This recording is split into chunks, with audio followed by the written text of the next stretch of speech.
नैन ढीला चलवा रे, तू न संभाले तो हमें कौन संभाले, ओ तू न संभाले तो हमें कौन संभाले।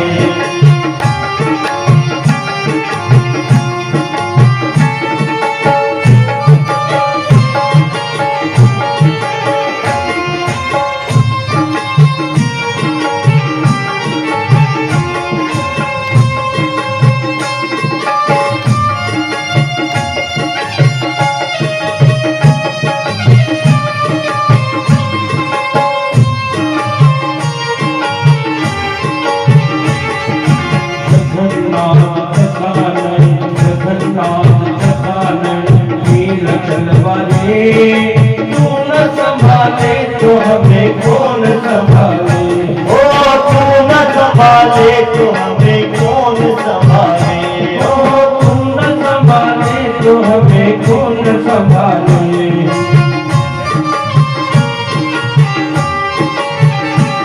क्या कहते मेरी नैया है अब तो तेरे हवाले, मेरी नैया है अब तो तेरे हवाले, ओ मेरी नैया है अब तो तेरे हवाले।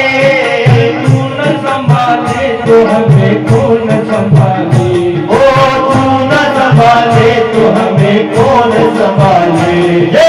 जगन्नाथ जगन्नाथ जगन्नाथ जगन्नाथ नीला चलवा रे, तू न संभाले तो हमें कौन संभाले, ओ तू न संभाले तो हमें कौन संभाले।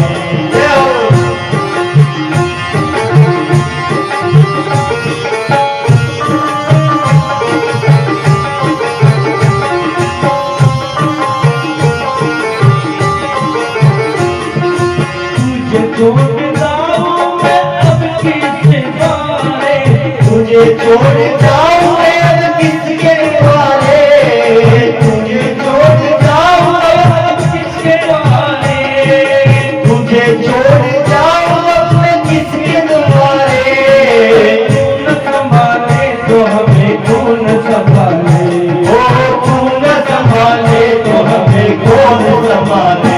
जय हो जगन्नाथ जगन्नाथ जगन्नाथ जगन्नाथ नीला चलवा रे, तू न संभाले तो हमें कौन संभाले, तू न संभाले तो हमें कौन संभाले।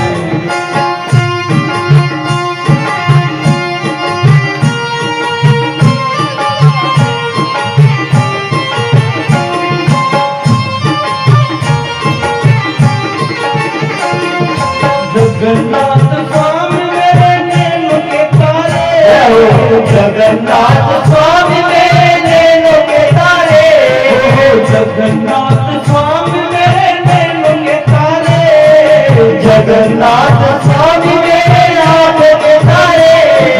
तू न संभाले तो हमें कौन संभाले, ओ तू न संभाले तो हमें कौन संभाले। जगन्नाथ जगन्नाथ जगन्नाथ जगन्नाथ नीला चलवा रे, तू न संभाले तो हमें कौन संभाले, ओ तू न संभाले तो हमें कौन संभाले।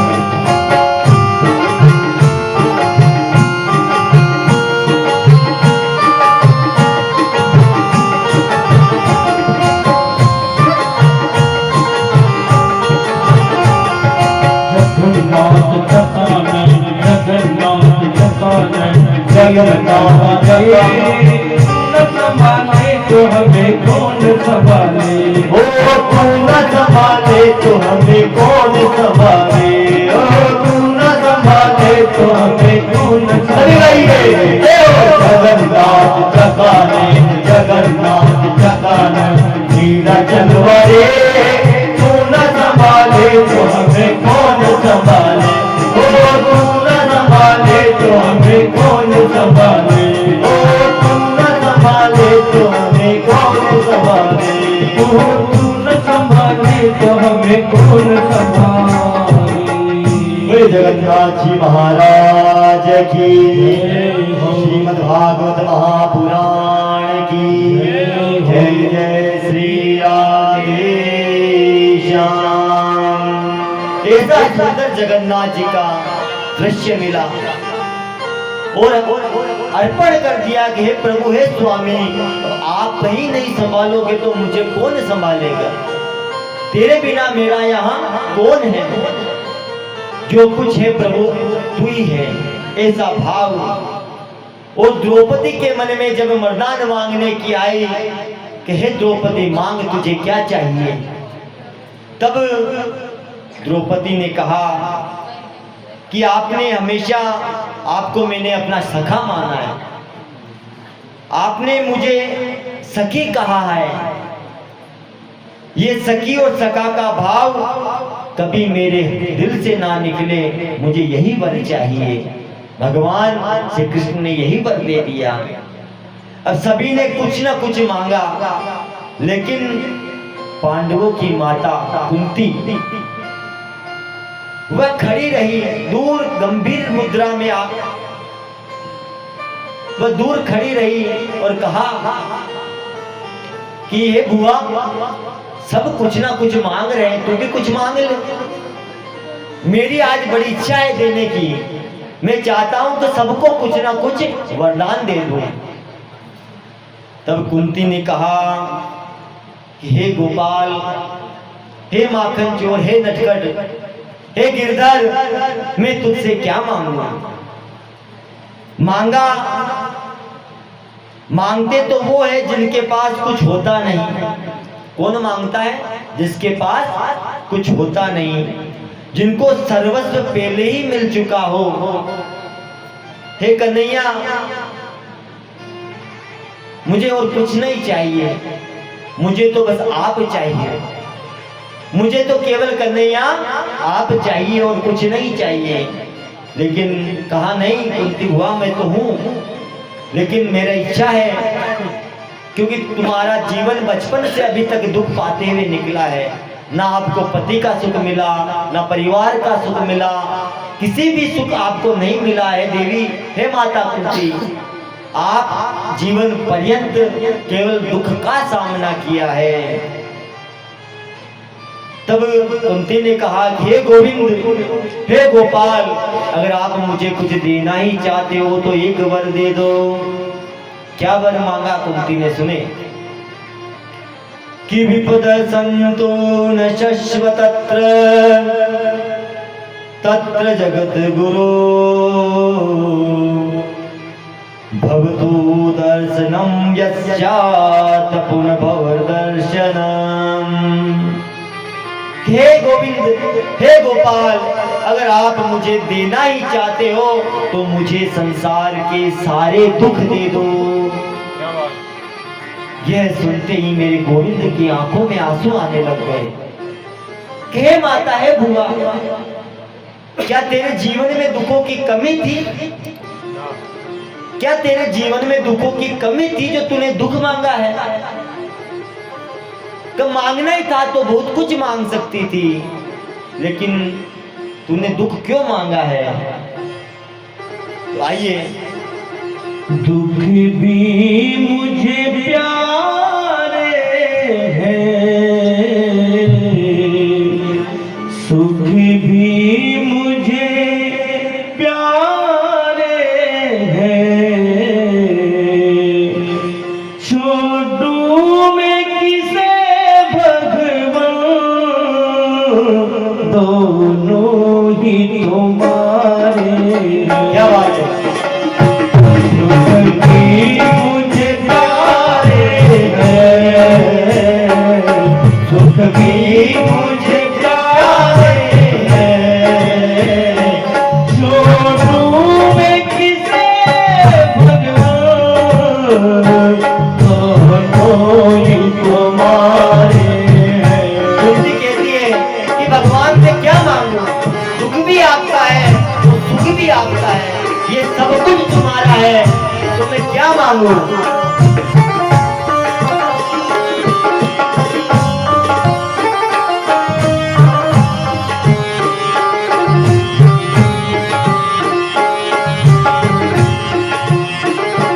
सुख भी मुझे प्यारे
रामचंद्र भगवान की।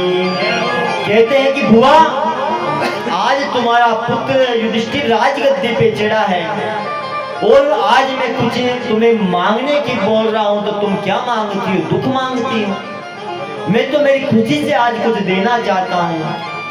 विजय श्री प्राप्त हुई है, युधिष्ठिर की आज राजगद्दी पे बैठे हैं और मैंने आज तुम्हें कुछ मांगने को कहा है। तो हे बुआ, तुमने मांगा भी तो क्या झोली पसार करके दुख मांगा है?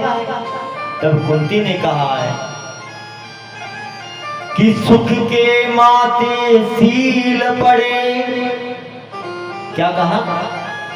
कि सुख के माथे सील पड़े, जो हरि हृदय से जाए, बलिहारी वा दुख की, जो पल पल नाम जपाए। कुंती ने कहा कि ऐसा सुख किस काम का जो मैं मेरे हरि को भूल जाऊं, मेरे गोविंद को भूल जाऊं। कहते हैं ना कि दुख में सुमिरन सब करे और सुख में करे ना कोई। जो दुख में सुमिरन करे, जो सुख में सुमिरन करे, तो दुख काहे को होई। कहा कि अगर सुख में हरि का सिमरन करने लग जाए तो उसे कभी दुख नहीं आ सकता है। कब दुख आता है? जब आवश्यकता पड़ती है। प्यास लगते ही पानी याद आ जाता है, भूख लगते ही भोजन याद आ जाता है। क्या उस प्रकार भगवान की याद आती है? कभी ठाकुर जी की याद आती है? नहीं। क्यों नहीं आती? कब याद आती है? जब विपत्ति आ जाती है, तब कहते हैं हे भगवान, मारो काम कर दियो, मैं थारे को चढ़ाऊं, तारे 11-21 रुपया को नारियल चढ़ाऊं। पहले नहीं चढ़ाते। क्यों? विपत्ति से पहले कोई प्रभु को याद नहीं करता। अगर पहले ही याद कर ले तो विपत्ति कोसों दूर चली जाएगी, विपत्ति उसके पास कभी भटक नहीं पाती है। कि विपदो नेव विपद, संपदो नेव संपद, विपत्त नारायण विस्मृति, संपन्न नारायण स्मृति। कुंती कहती है कि विपत्ति को विपत्ति नहीं कहते और संपत्ति को संपत्ति भी नहीं कहती। गोविंद को भूल जाना ही मेरे लिए सबसे बड़ी विपत्ति है और गोविंद का पास में होना ही मेरे लिए सबसे बड़ी संपत्ति है। कि हनुमंत विपत्ति प्रभु सोई, और जब तब भजन सुमिरन होई। भागवत में लिखा है कि भगवान के चिंतन बिना 1 मिनट भी नहीं निकल जाए, ऐसा प्रयास करना चाहिए। ऐसा प्रयास निरंतर करते रहना चाहिए कि श्वास श्वास में राम भज, वृथा श्वास नहीं खोई। ना जाने इस श्वास की आवन हो ये ना हो। कोई गारंटी है क्या? कोई गारंटी नहीं है। जब तक श्वास है ना, ये श्वास श्वास में राम भजो, हर घड़ी हर पल श्वास में राम भजो। इसका कोई नियम नहीं है, कोई जप नहीं है। ऐसा नहीं है कि आपको कोई ध्यान होकर के बैठ के तिलक छापे करके बैठ के ही पाठ करना। नहीं, चलते फिरते उड़ते बैठते सोते जागते जो आप कुछ कर रहे हो उसी में ही भगवान का चिंतन निरंतर जाप करना चाहिए। वही सच्ची भक्ति है। एक बार सच्ची भक्ति की परिकाष्ठा को लेकर के नारद जी चले गए। कहां? नारायण के पास। और जाकर के नारायण से पूछा कि प्रभु आपका सबसे श्रेष्ठ भक्त कौन है? भाई भक्तों के अंदर श्रेष्ठ कौन भक्त है? क्योंकि नारद जी तो दिन रात नारद जी का नाम जो जपते हैं ना, नारायण नारायण दिन रात बस एक ही नाम। तो नारद जी के मन में भी जिज्ञासा हो गई। तो नारायण के पास जाकर के नारद जी ने कहा कि आपका सबसे श्रेष्ठ भक्त कौन है? तो नारद जी की बात का उत्तर देते हुए भगवान नारायण ने किसान की तरफ इशारा कर दिया जो खेत में हल चला रहा था, भरी दोपहरी के अंदर नंगे पैर खेत में हल चला रहा था, गौ सेवा कर रहा था, उसकी तरफ नारद जी को इशारा कर दिया कि देख नारद, मेरा सबसे बढ़िया भक्त तो वो है।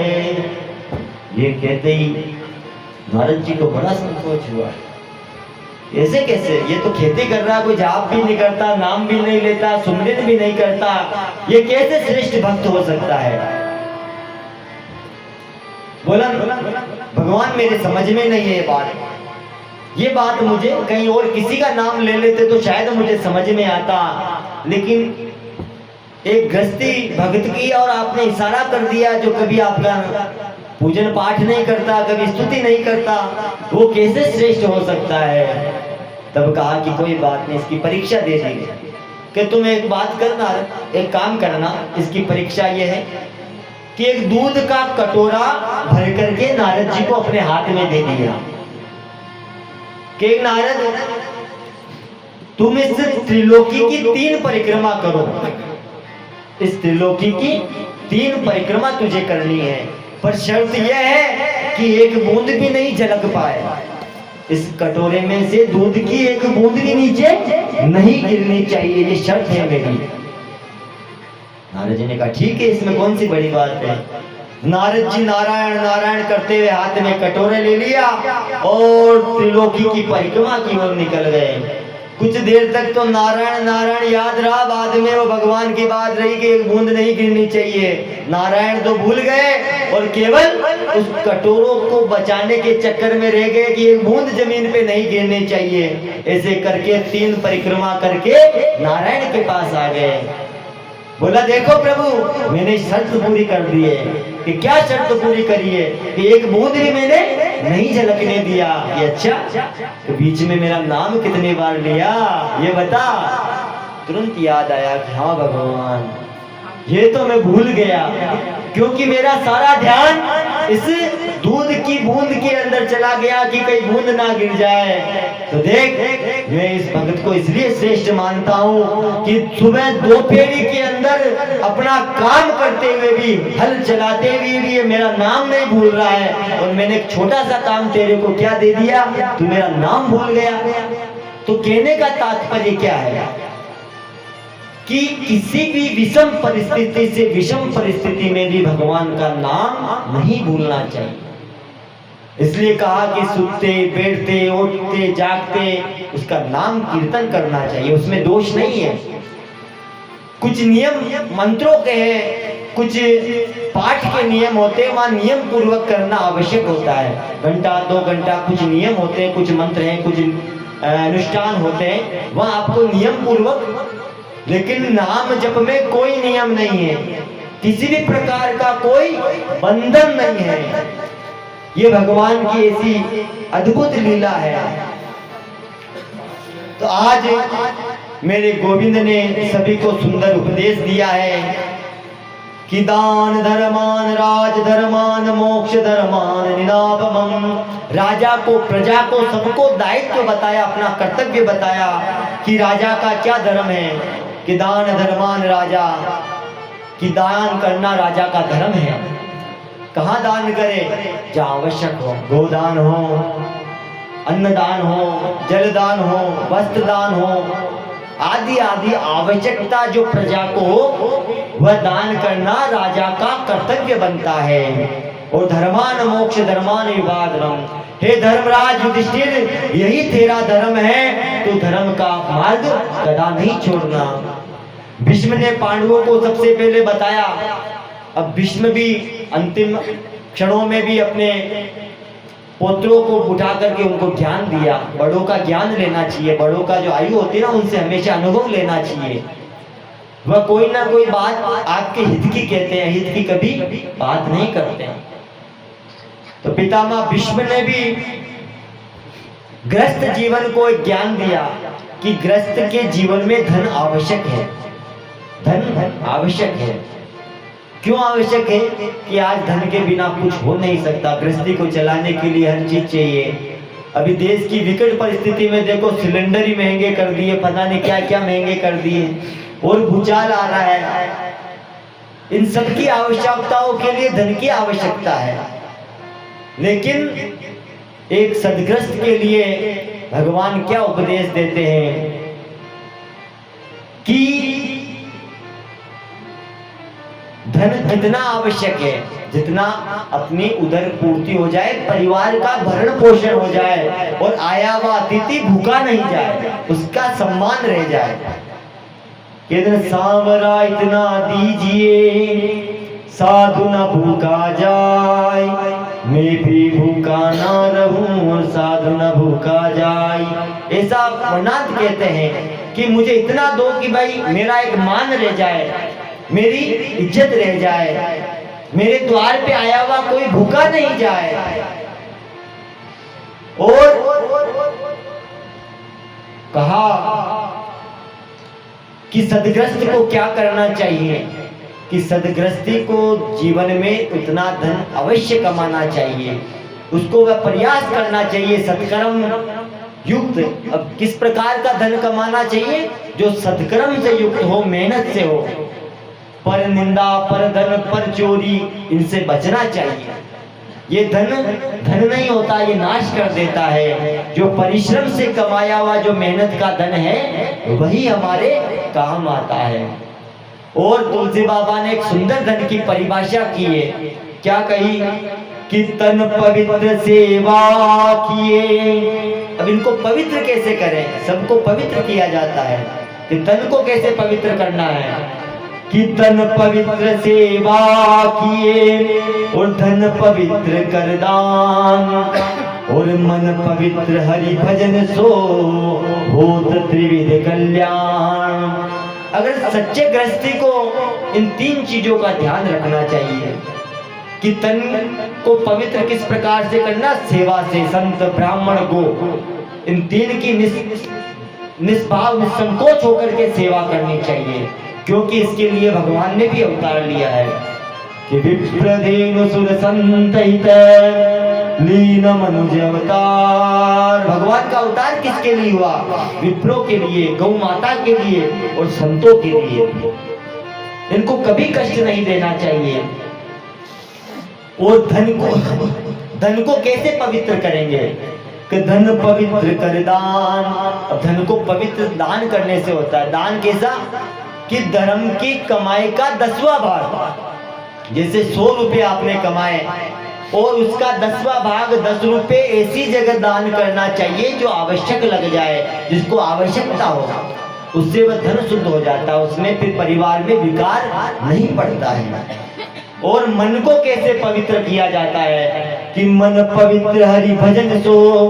मन का पवित्र भगवान का भजन करने से होता है। और जो व्यक्ति ऐसा करता है तो होत त्रिविध कल्याण, तीनों प्रकार से उसका कल्याण हो जाता है।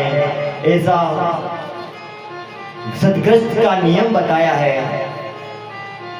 आगे हमारे वेदों में, शास्त्रों में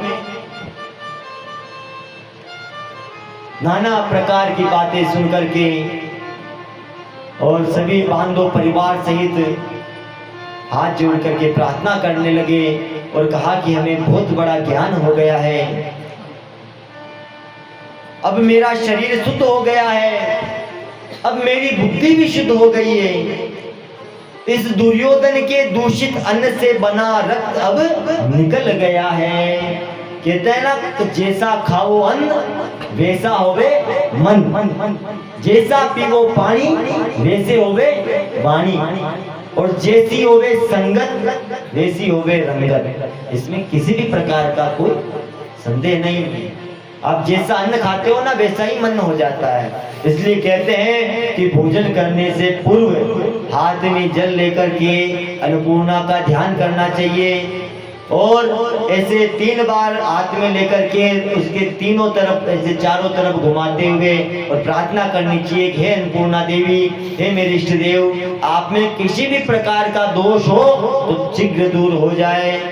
और 3 बार ये घुमा करके उसका चरण पान करने से उस अन्न का दोष दूर हो जाता है। वह मन पे विकार नहीं लाता, वह क्या बन जाता है? प्रसाद बन जाता है। भगवान को अर्पित करने के बाद वह प्रसाद बन जाता है, और प्रसाद जो कभी मन को कुपित नहीं करता, ऐसा विधान बताया है। जल जैसा पियो जल वैसी, जैसा पियो पानी वैसी होवे वाणी। अब पानी का क्या व्यवधान है भाई? पानी एक ऐसा तरल पदार्थ है जो शीघ्र इरेक्ट करता है, उसकी शुद्धि के लिए भी बताया है।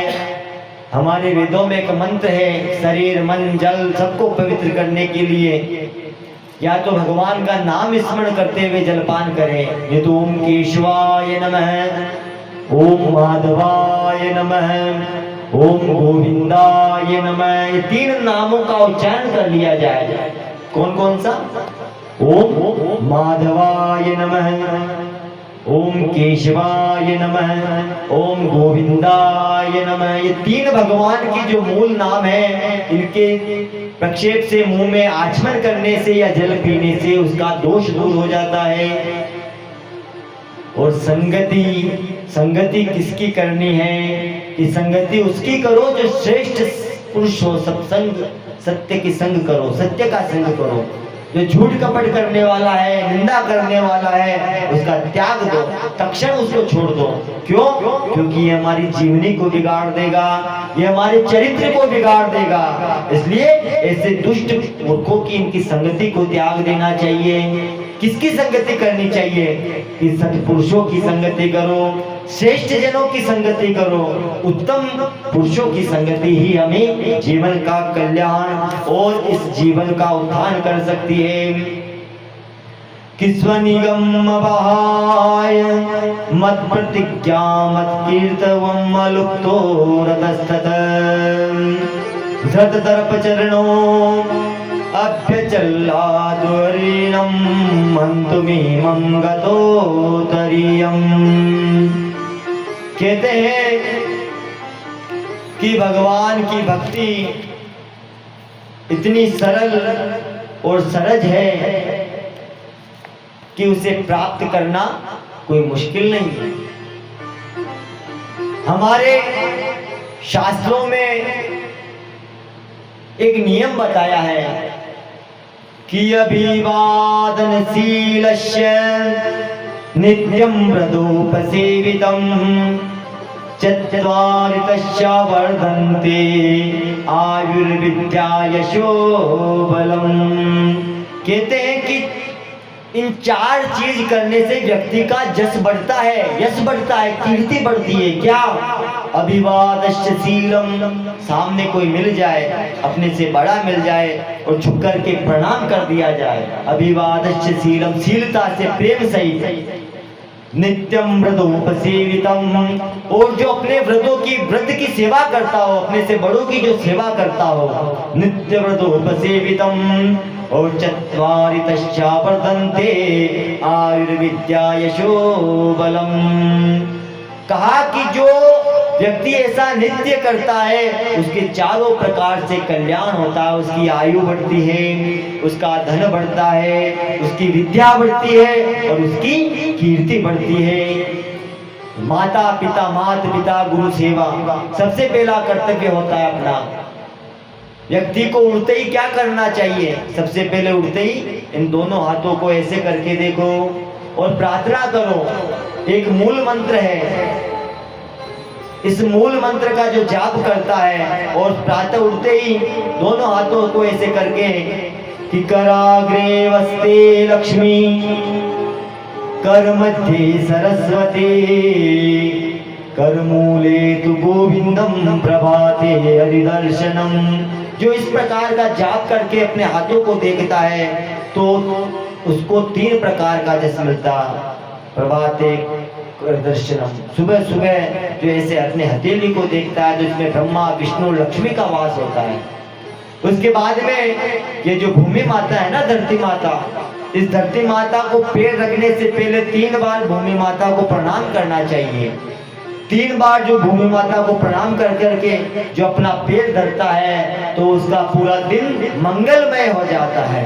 उसके किसी भी प्रकार का अमंगल पूरे दिन तक नहीं रहता।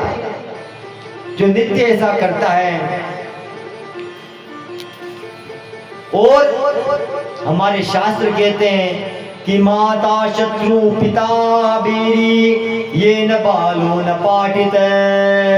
हमारे शास्त्र कहते हैं कि वह माता पिता वह अपने पुत्र के दुश्मन है जो अपने पुत्र को संस्कार नहीं देते, ज्ञान नहीं देते। किस प्रकार का ज्ञान? कि आदर करना, सत्कार करना, ये सबसे बड़ा ज्ञान है। आज का ज्ञान क्या है कि money is life, life is money. इसके अलावा और कोई दूसरा ज्ञान नहीं है। आज बड़े बड़े कॉन्वेंट स्कूल चल गए हैं और उन कॉन्वेंट स्कूलों में भी हमारे, अगर आप व्याख्या करोगे तो कॉन्वेंट का अगर वास्तविक अगर निचोड़ निकाल के आप देखोगे तो क्या है अर्थ? कॉन्वेंट स्कूल क्या है? हमारे इधर कहते हैं पागल खाना। हाँ, सत्य कहता हूं। क्यों? क्योंकि वहां ना किसी प्रकार का ज्ञान है, ना संस्कार है। वहां केवल एक ही ज्ञान है कि पैसा ही सब कुछ है, ना तुम्हारा माँ है, ना तुम्हारा बाप है, ना तुम्हारा भाई है, वहां कोई कुछ नहीं है, बस पैसा ही सब कुछ है। ये ज्ञान कॉन्वेंट स्कूल में दिया जाता है। ये ज्ञान अपनी भारतीय सभ्यता को बर्बाद करने की ओर तुला है।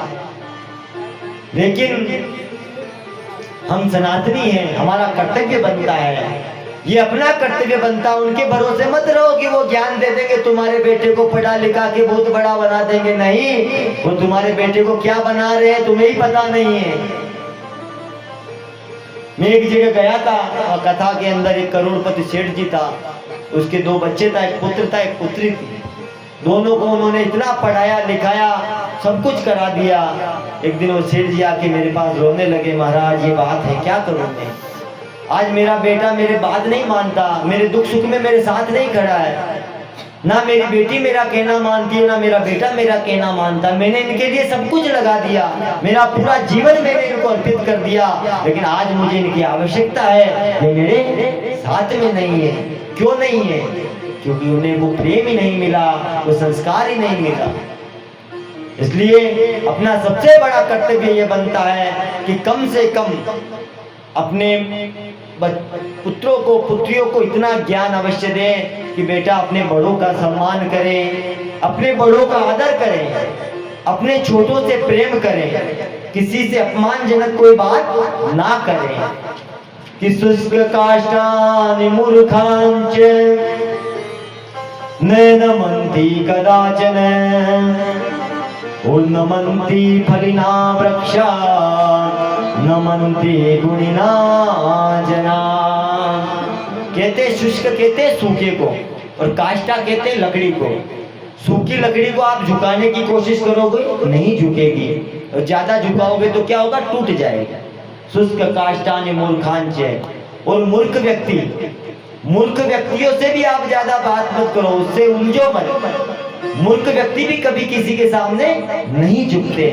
क्यों नहीं झुकते? शुष्क काष्ठानि मूर्खांच न नमन्ति कदाचन नमन्ति फलिना वृक्षा नमन्ति गुणिना जना। जिस पेड़ पे फल ज्यादा होंगे, अगर जिस पेड़ की डाली पे अधिक फल लगे हुए हैं तो उसकी डाली क्या झुकेगी या ऊपर की ओर उठेगी? बताओ, नीचे झुकेगी ना। क्यों झुकेगी? कि फलदार वृक्ष है। और जिस मनुष्य में गुण ज्यादा होता है तो वह नम्र हो जाता है। कि विद्या ददाति विनयम। विद्या कब प्राप्त होती है? विनय होने से। जब आप विनय हो जाओगे, सरल हो जाओगे, तो आपको विद्या सहज प्राप्त हो जाएगी। इसलिए कि कभी भी अहंकार ना रखो, अपने से बड़ों का सत्कार करो, भाव करो, आदर करो, श्रेष्ठ गुरुजनों का आप सम्मान करो। जहां से आपको अगर कुछ तनिक ज्ञान मिल सके उसे आप लेने की कोशिश करो। जो जीवन में ऐसा करता है ना, निश्चय ही उसका जीवन सफल हो जाता है। बाकी कई प्रकार की डिग्रियां है, लक्ष्य है, पढ़ाई आवश्यक है। आज जीवन में पढ़ने के लिए नाना प्रकार के कोर्स करने पड़ते हैं, और कई बार तो ऐसे होता है कि पूरा जीवन ही कोर्स करने में निकल जाता है। वो कोर्स पूरा नहीं होता है, वो इंसान ही पूरा हो जाता है, पर वह कोर्स पूरा नहीं होता। क्यों नहीं होता? क्योंकि समय का अभाव, धन का अभाव। हर एक कोर्स का एक समय अवधि होती है, हर एक समय उसकी टाइम पीरियड होती है। लेकिन जो व्यक्ति अपना लक्ष्य धर ले कि नहीं ये मुझे करना ही करना है, तो फिर उसे कोई रोकने वाला भी नहीं होता। कि कर्म प्रधान विश्व रचि राखा, जो जसी करहि सो तस फल चाखा। को न काऊ सुख दुख कर दाता, निज क्रम भोग भोग सब भ्राता। इस मनुष्य का इस पृथ्वी लोक में जो सबसे बड़ा जीवन है वह कर्म, कर्म प्रधान यह देश है। बिना कर्म के या कुछ भी संभव नहीं है। और जो जैसी कर रही सो तस फल चाका, जो जैसा करता है ना उसे वैसा अवश्य मिलता है, उसमें कोई संशय नहीं है। भगवान किसी को दुख सुख नहीं देता, भगवान ना किसी को दुख देता है ना सुख देता है, केवल अपने कर्मों पे उसको छोड़ दिया जाता है। एक बार अर्जुन ने भगवान कृष्ण से पूछ लिया, जब भगवान गीता का ज्ञान दे रहे थे और जब उनके सामने पितामह भीष्म पितृ भाई बहन सब खड़े थे, अब अर्जुन गांडीव लगा करके धनुष चढ़ा रखा था। अर्जुन का हाथ कांपने लग गया। हे प्रभु, आप मुझे मेरे परिवार को मारने की कहते हो, आप मेरे भाई बंधु ये मेरे दादा ये सबको आप कहते हो कि उनको मार दो, क्यों? ये कौन सा न्याय है? आप कहते हो ना कि सब कुछ मैं ही हूं, सब कुछ मैं ही करता हूं, मेरे बिगर एक पत्ता नहीं हिलता। विराट स्वरूप भगवान ने दिखा करके सब कुछ दिखा दिया कि हे अर्जुन सब कुछ मैं हूं, एको हम अजाहम। तो प्रभु जब सब कुछ आप ही कर रहे हो तो फिर हमको काहे को बीच में पटक रखे हो? जब सब कुछ आपका है तो फिर हमारा क्या है? तब भगवान ने कहा हे अर्जुन, निश्चय ही मैंने सबको सब कुछ दिया है, सब कुछ मैं करता हूं, लेकिन एक चीज मैंने अपने पास में नहीं रखी। तो कौन सी चीज? तो वो चीज है कर्म। हे अर्जुन, ये जो कर्म है ना, मैंने इंसान को उसी के हाथ में दे दिया, इसको मैंने मेरे हाथ में नहीं रखा है। अगर इसको मैं मेरे हाथ में रखता तो फिर कैसे इस चक्र का, इस मनुष्य का, इस संसार का उत्थान होता। इसलिए है अर्जुन, ये कर्म है ना, ये कर्म मैंने केवल व्यक्ति को स्वयं के अपने हाथ में दे दी है। इसलिए वो जैसा कर्म करेगा उसे वैसा फल अवश्य मिलेगा। इसलिए हे अर्जुन, तू सब चिंता से मुक्त हो जा। तेरे सामने कोई भाई है ना बंधु है, ना तेरा दादा है ना कोई पिता है, केवल और केवल तेरे सामने है तो वह केवल अधर्म है। और अधर्म की रक्षा, अधर्म का नाश करने के लिए मैं स्वयं वासुदेव कृष्ण धर्म के साथ तेरे साथ खड़ा हूं। ये कहते ही अर्जुन को ज्ञान हुआ और उन्होंने जिस प्रकार भगवान कृष्ण का मार्गदर्शन मिला, संपूर्ण महाभारत का उत्थान कर दिया। आगे चल करके जब भगवान श्री कृष्ण और पांडवों सहित जब राजपाट भी दे दिया, संभाल भी दिया, तो पांडवों का भी समय आ गया था जाने का कि अब अपना जो राजपाट है वह किसको देवे। तो उनका जो पुत्र था परीक्षित, पांडवों का जब अंतिम जब था, जब वो चले गए थे तभी कलयुग प्रवेश कर चुका था। जब तक पांडु थे तब तक द्वापर था। और जैसे ही सबको संभाल करके अपने पुत्र परपौत्र को, परीक्षित को राजगद्दी पे आसीन कर दिया और परीक्षित को राजगद्दी पे बिठा करके सब अपने अपने लोक में चले गए। एक दिन क्या हुआ, कन्नेते गुडाकेशम यशोधराणाम बद्धांजलिरवपि भयमस्ति किंचित। क्या देखते हैं कि जैसे ही परीक्षित ने राजभार धारण किया, एक पेड़ पर खड़े हुए बेल इस प्रकार से काट दिया गया था। सामने दृश्य देखा कि धर्म की 4 टांग होती है। कितनी? 4। वह बेल जो धर्म रूपी बेल था वह केवल एक टांग पर खड़ा था। ये दृश्य देख करके परीक्षित को दुख हुआ और कहा कि तुम कौन हो, ये तुम्हारा हाल किसने कर दिया है? तब उस धर्म ने कहा कि मैं धर्म हूं और मेरी 3 टांगे कट चुकी है, अब मैं केवल एक ही टांग पे टिका हूं। बोला अच्छा, ये किसने किया? बोला ये किसी ने नहीं किया, ये कलयुग का प्रभाव है, ये कलयुग का प्रभाव है, इसलिए मेरी एक ही टांग बची है। इसलिए कहते हैं ना धर्म पांगला है, धर्म पांगला है कि धर्मो रक्षति रक्षित। धर्म की रक्षा आप करो, धर्म आपकी रक्षा करता है। आप ये ना सोचो कि धर्म हम चलाते हैं, नहीं, धर्म को तो स्वयं भगवान नारायण पोषित करते हैं। लेकिन जो धर्म की शरण में चला जाता है फिर उसका अधर्म कुछ नहीं बिगाड़ पाता। जैसे पांडवों धर्म की शरण में चले गए थे, धर्म की शरण जाने से भगवान नारायण उनके साथ खड़े हुए। अधर्म की ओर जाते तो नारायण उनके साथ नहीं रहते थे। इधर जब ये चीज देखा तो परीक्षित को बड़ा ग्लानि हुई और कहा कि आप मेरी शरण में आए हो। तब जाकर के परीक्षित ने प्रणाम किया धर्म को और कहा कि हे धर्मराज, हे धर्म, मैं आपकी किस प्रकार से रक्षा कर सकता हूँ, किस प्रकार से सेवा कर सकता हूँ, आप मुझे उपाय बताए। राजा ने क्षमा कर दिया, लेकिन उसी समय भयानक, इतना भयंकर रूप काल व्याल की तरह, इतना भयावह डरावना, जो जमीन से आसमान तक, जिसकी आंखें बड़ी लाल लाल, बड़ी बड़ी विशाल, बड़ा काला पलूटा उसका चेहरा, विशाल काय केश और विशाल काय हाथ लिए वहां कलयुग प्रकट हो गया।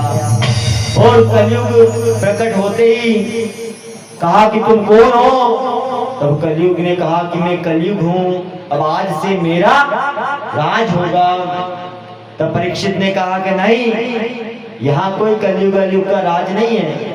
उसे मारने के लिए दौड़े। जैसे ही परीक्षित कलयुग को मारने के लिए दौड़ा तो कलयुग ने पैर पकड़ लिए और कहा कि महाराज क्षमा करें, मैं आपकी शरण में हूँ, आप मुझे स्थान दीजिए। तो क्या, कौन सा स्थान चाहिए तुझे? बोला महाराज मैं आपकी शरण में हूँ, आप राजा हो, और कहते हैं कि एक राजा की शरण में अगर कोई आ जाता है तो उसे कोई निराश नहीं करता। कि बोल क्या चाहिए? कि मुझे आपके इस राज्य में रहने के लिए जगह चाहिए। बोले अच्छा, तो कहाँ रहना पसंद करोगे? कि दूतम पान स्त्रिय सूनाम यत्रा धर्म चतुर्विद।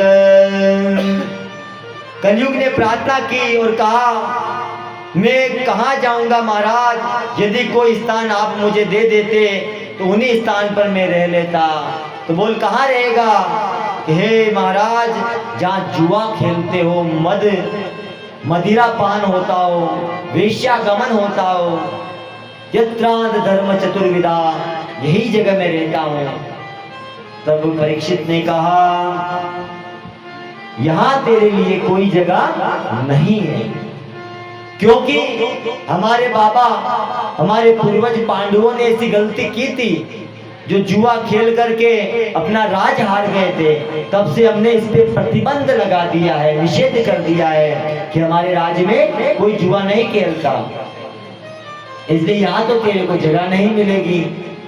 बोला ठीक है, तो आप ऐसा करो, मुझे मदिरालय में जगह दे दो, जहाँ मदिरालय होता है। बोला नहीं, ये तो हमारी गंगा जमुना तहजीब है, यहाँ तो हमारे दूध की धाराएं बहती है, यहाँ मदिरा का क्या काम? यहाँ कोई किसी भी प्रकार की मदिरा नहीं मिलती। इस पूरे राज्य में तेरे को कोई मदिरा नहीं मिलेगी। और कोई जगह है तो बता। तब उसने कहा कि चलो ठीक है, तो परिस्थिति गम्यम, तो मुझे वेश्याओं में जगह दे दो। बोला नहीं, यहाँ तो हमारी गंगा जमुना की तहजीब है, हम तो यहाँ माता को देवी पूजते हैं, स्त्री को देवी मानते हैं, उसकी पूजा करते हैं। यहाँ किसी भी प्रकार का तेरी जो मनसा है वह सिद्ध नहीं हो सकती। और बता कहाँ रह सकता है? तब बोला धूतम पानम, चूहा, चोरी, डकैती, झूठ, कपट, कि मुझे वहां स्थान दे दो जहां नित्य झूठ कपट चलता हो, चोरी डकैती चलती हो। तब परीक्षित ने मना कर दिया, बोला नहीं, यहां तेरे लिए कोई स्थान नहीं है। क्यों? क्योंकि हमारे यहाँ कठोर नियम है, दंड नियम है, जो ऐसे कठोर नियम है कि पहले बात तो कोई चोरी चपाटी करता नहीं, अगर गलती से कर भी लेता है तो इसका इतना कठोर नियम है, उसे इतना कठोर दंड है कि वह जीवन में पर्यंत भी कभी चोरी डकैती नहीं कर पाएगा। और झूठ कपट की बात करता है तो झूठ कपट का यहाँ काम ही क्या है? भाई चोरी वो करता है जिसके कमी हो। भाई चोरी कौन करेगा? जिसको कमी हो। मेरे राज्य में किसी भी प्रकार की कोई कमी नहीं है। यहाँ तो किसी के ताले भी नहीं है, गेट भी नहीं है, द्वार भी नहीं है, सब ऐसे ही खुले पड़े हैं, क्योंकि सबको पूर्ति है। हमारा राज्य इतना खुला है कि अगर किसी को कोई आवश्यकता होती है तो हमारे राज्य से उन्हें दे दिया जाता है, तो वो काहे को चोरी करेगा? भाई चोरी तब करता है इंसान जब उसकी पूर्ति ना हो पाए, इसलिए चोरी का तो यहाँ प्रश्न ही नहीं उठता। और झूठ कपट इसकी बात करता है तो उसके लिए इतना दंड कठोर नियम बना रखा है कि भूल करके भी कभी वह नहीं कर पाएगा। तो बोला महाराज तो फिर आप ऐसा करो, मुझे स्वर्ण में जगह दे दो, सोने के अंदर, यहाँ मैं वास करूंगा। अब परीक्षित भी भूल गया और जल्दबाजी में कह दिया कि हाँ, हमारे राज्य में सोने की, स्वर्ण की कोई कमी नहीं है, जहाँ मैं तुझे वरदान दिया तो तेरा वासा सोने में हो जाया। इतना कहते ही तो कलयुग खुश हो गया, गदगद हो गया, कहा कि बस इतनी जगह मिल गई तो चारों जगह तो मैं अपने आप बना लूंगा। अब क्या हुआ? उचित समय ये कहकर के परीक्षित आज अपने महल में, भवन में आ चुका है। वह आकर के क्या देखता है, उसके मन में विचार आया कि क्यों ना आज खजाने की तरफ चलते हैं। जो पूर्वजों का खजाना होता था ना, कोई युद्ध का जीता हुआ, जितने भी युद्ध हुए थे उनका सबका समाकोष होता था, एक राजकोष होता था, तो उसको निरीक्षण करने के लिए वह चला गया। जैसे ही परीक्षित उस राजकोष में गया तो एक जरासंध का मुकुट, जरासंध का जो मारा हुआ मुकुट था, जो चमक रहा था, अपनी ओर आकर्षित कर रहा था, उस मुकुट को परीक्षित ने जाकर के देखा और उस पे इतना आश्रित हो गया कि उसने अपने सिर पे रख लिया। और सिर पे रखते ही कलयुग उसके सिर पे बैठ गया। अब कलयुग का वास उस स्वर्ण मुकुट में होने से परीक्षित की मति मारी गई। परीक्षित ने तुरंत निर्णय ले लिया और कुछ सैनिकों के साथ वन की ओर निकल पड़ा और शिकार के लिए दूर घने जंगल में जाकर के शिकार की ओर दौड़ पड़ा। इतना आगे निकल गया कि सेना सारी पीछे छूट गई। अब दूर दूर तक उसे कोई नजर नहीं आया। पीछे देखता है तो उसकी सेना भी बहुत पीछे रह चुकी है। भूख प्यास से व्याकुल हो गया। परीक्षित ने विचार किया कि कहीं आसपास कोई कुटिया जलाशय है तो वहां में जाकर के अपनी प्यास बुझाऊं। लेकिन क्या हुआ, दूर से उसे एक आश्रम नजर आता है। उस आश्रम पे श्रृंगी ऋषि के पिता तप करते हैं, जाप करते हैं। वहां शमिक ऋषि जिनका नाम विभांडक भी था और एक नाम शमिक भी था, श्रृंगी ऋषि के पुत्र, जो श्रृंगी ऋषि के पिता थे, और उनका नाम था विभांडक और दूसरा नाम था शमिक। यह तपस्या कर रहे थे। परीक्षित ने जाकर के द्वार से आवाज लगाई कि कोई है? मैं इस नगर का राजा परीक्षित हूं, क्या कोई मेरे सम्मान में उठ करके खड़ा होगा? मुझे प्यास भूख से व्याकुल हूं, क्या कोई मेरा सम्मान करेगा? लेकिन शमिक ऋषि तो तपस्या में बैठे थे, उन्होंने टसका मस नहीं हुए। परीक्षित को अपमान महसूस हुआ।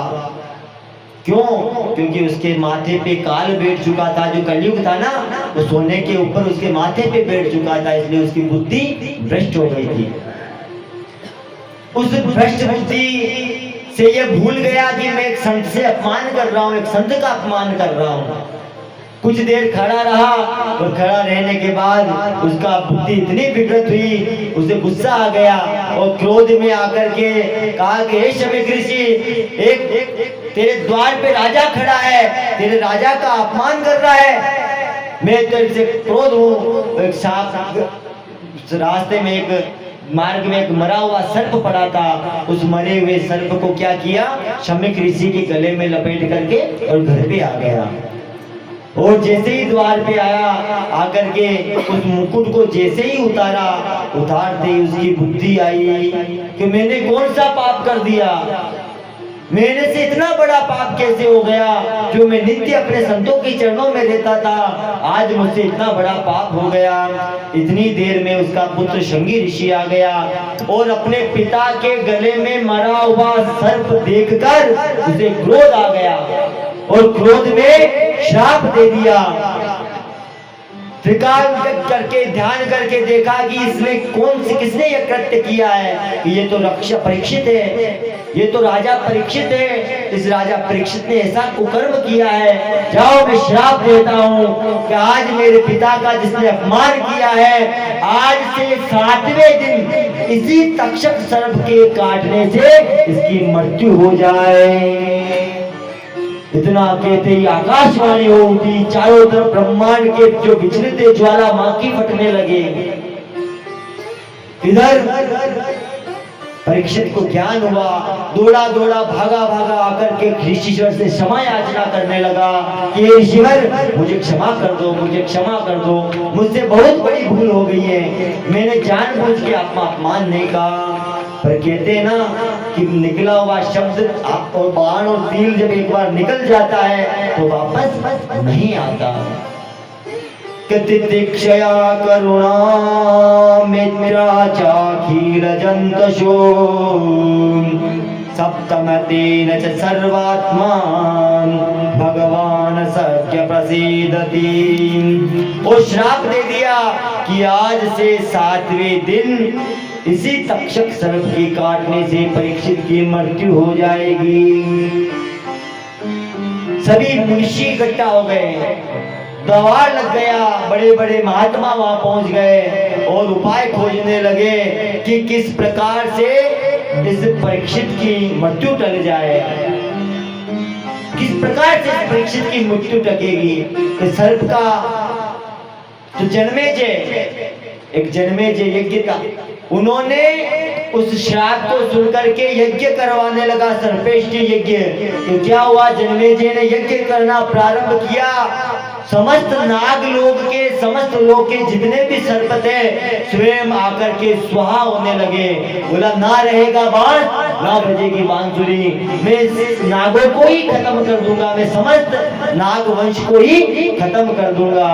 इतना करने पे फिर नारायण ने ब्रह्मलोक से आकाशवाणी की, हे जन्मेजय, ये तू प्रकृति के साथ खिलवाड़ कर रहा है, ये नागलोक कहाँ जाएगा, ये भी तो इसी का हिस्सा है, इसलिए ये जो तू कृत्य कर रहा है इसे क्षण से रोक दिया जाए।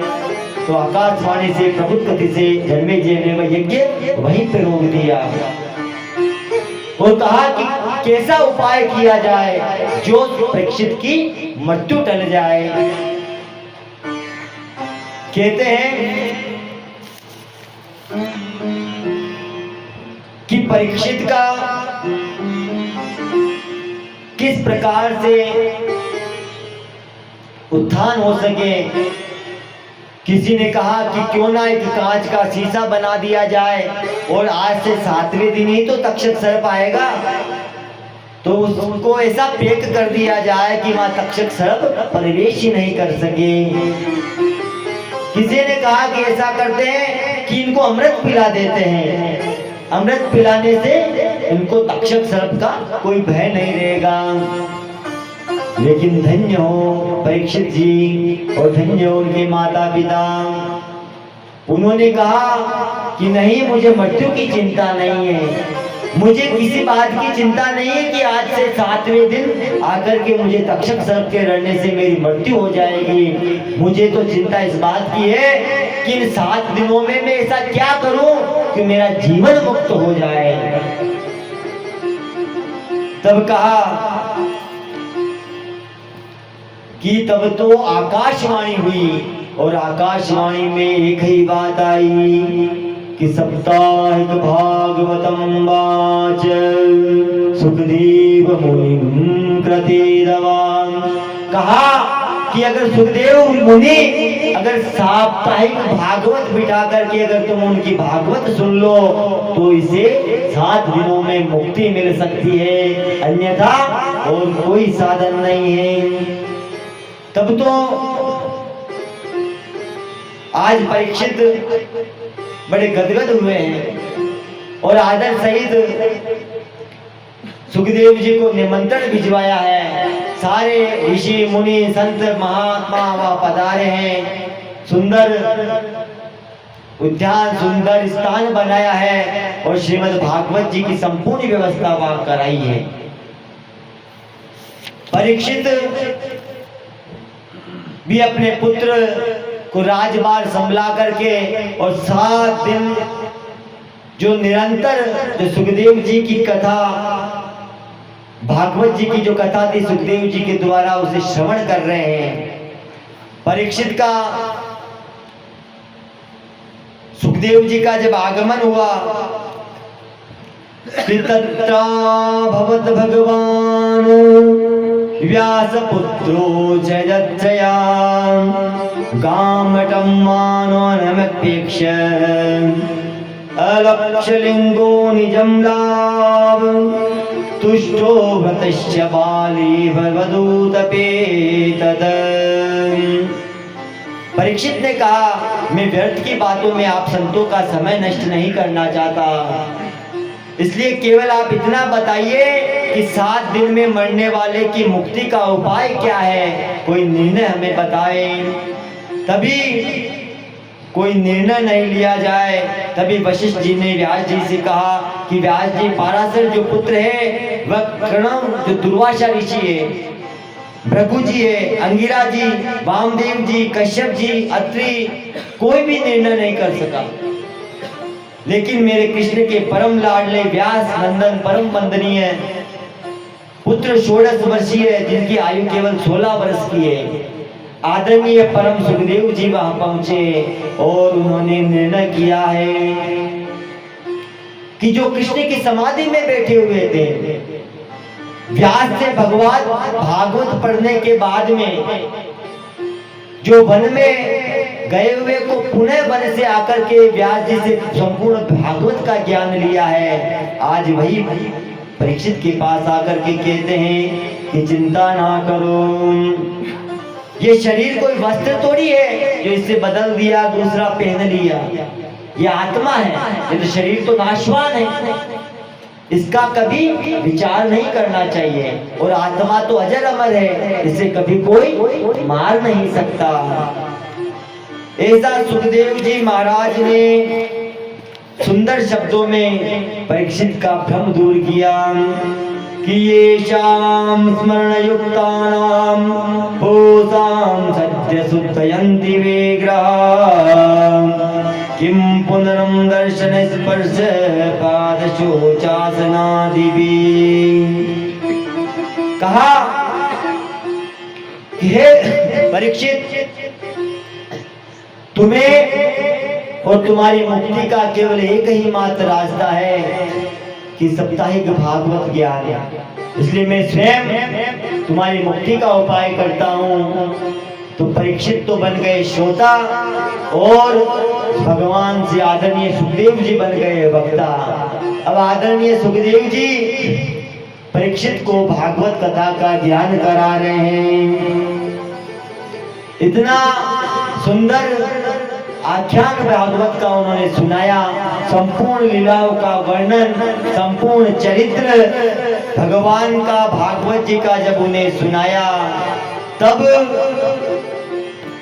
7वें दिन कियत् तपस्यामि संसिद्धे योगिनां परमं गुरुं पुरस्येऽहं यत् कर्यामि यपांश्च सर्वथा।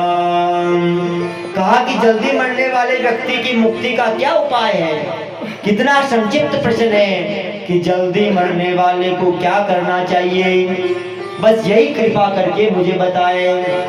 परीक्षित चाहते तो मृत्यु को टाल सकते थे, परीक्षित चाहते तो अमृत का पान कर सकते थे, क्योंकि जब सुखदेव जी ने कथा प्रारंभ की थी ना, तो स्वयं देवराज इंद्र आ गए थे अमृत लेकर के, इसको अमृत दे दो, हमें कथा पिला दो। तब सुखदेव जी ने फटकार लगा के भगा दिया कि नहीं चल यहाँ से, तो अमृत की तुलना हमारे भागवत जी से करता है। परीक्षित ने तो एक ही संक्षिप्त प्रश्न किया कि जल्दी मरने वाले को क्या करना चाहिए।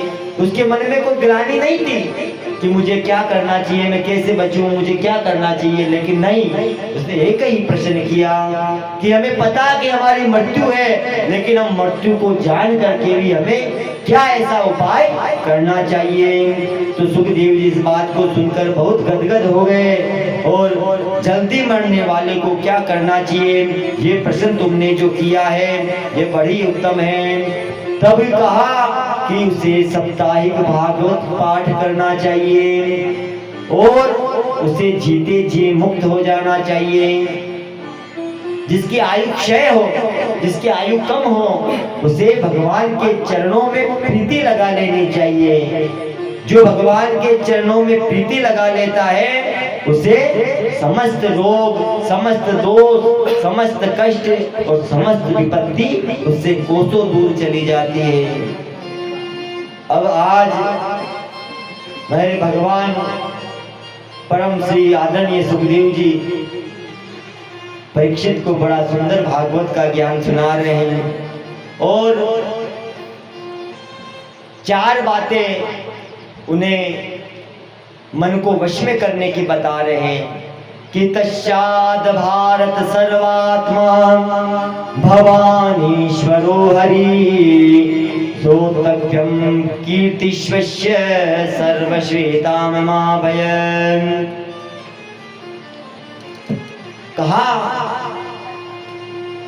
कि जो श्वास इस शरीर में चलता है ये एक बार निकल जाए तो पुनः लौट करके नहीं आता, इसलिए प्रत्येक परिस्थिति में, पर एक स्थिति में हंसते बैठते उड़ते जाते सोते हंसते केवल एक ही चिंतन करना चाहिए और वह है हरि नाम हरि नाम हरि नाम केवलम। केवल और केवल भगवान का गुणगान करना चाहिए, भगवान का कीर्तन करना चाहिए कि कर से कर्म करहूं विधि नाना मन राखहूं जहां कृपा निधाना। कर से कर्म, कर कहते हाथ को, कर से कर्म, कर्म कहते अपने कार्य को। जो हाथों से जो कर्म शुभ कर्म हो जाता है वो हाथ से करना चाहिए और मन से क्या करना चाहिए, भजन। कि मन राखहूं जहां कृपा निधाना, और मन में जो भगवान का वास रखता है उसमें हृदय में भगवान का जो चिंतन रखता है ना, तो उसे विजय निश्चय ही प्राप्त हो जाती है। परीक्षित कहते हैं कि मन को तो गोविंद के चरणों में लगाऊं तो कैसे लगाऊं, ये मन है ना चंचल है, ये तो रुकता ही नहीं, कभी यहाँ है कभी वहाँ है, तो इसको कैसे रोकूं मैं, किस प्रकार मैं मन की गति को रोकूं। तो आचार्य सुखदेव जी ने कहा कि मन को वश में करना है तो 4 बातों का ध्यान रखो। कौन सी 4 बातों का? कि जीतासनो जीत श्वासो जीत संगो जितेंद्रिय स्थूले भगवतो रूपे मन संदार दे दिया। कि मन को जीतना है तो पहले आसन को जीतो, सबसे पहले आसन को जीतना होता है। और जितना देर तक आप आसन पे बैठे रहोगे उतने देर तक आपको मन जीता। आसन को जीतो, मनसा वाचा कर्मणा, फिर वचन से किया हुआ कार्य उसको करो, मन से किए हुए कार्य को करो। दूसरा श्वास, ये जो श्वास चल रही है, निरंतर जो श्वास चलती है, इसमें व्यर्थ श्वास को नहीं जाने दो।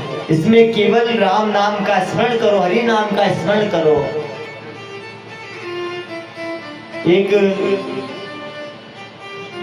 सुंदर सुखदेव जी ने मन की गति की बात कही कि मन चंचल मन बावरा, है ना। मन का स्वभाव क्या है? चंचल। ये मन का स्वभाव में कभी नहीं जाना चाहिए। शरीर किसका है? अपना।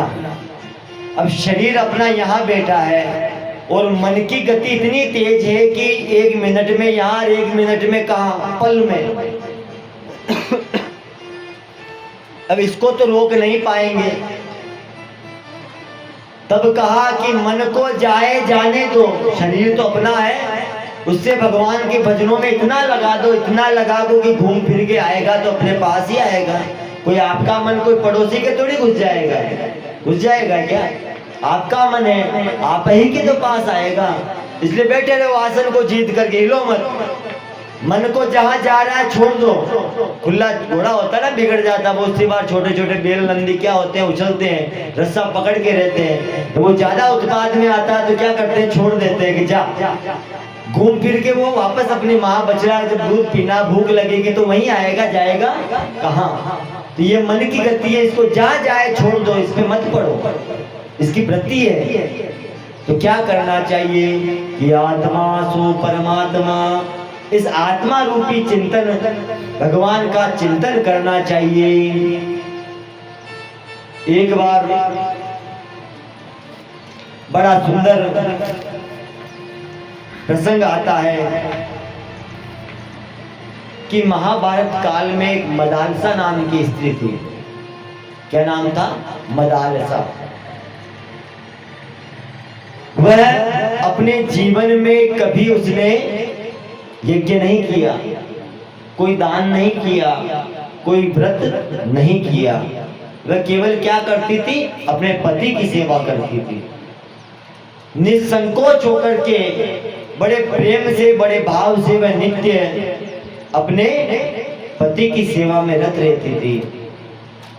एक बार दुर्वासा ऋषि जंगल में तपस्या कर रहे थे।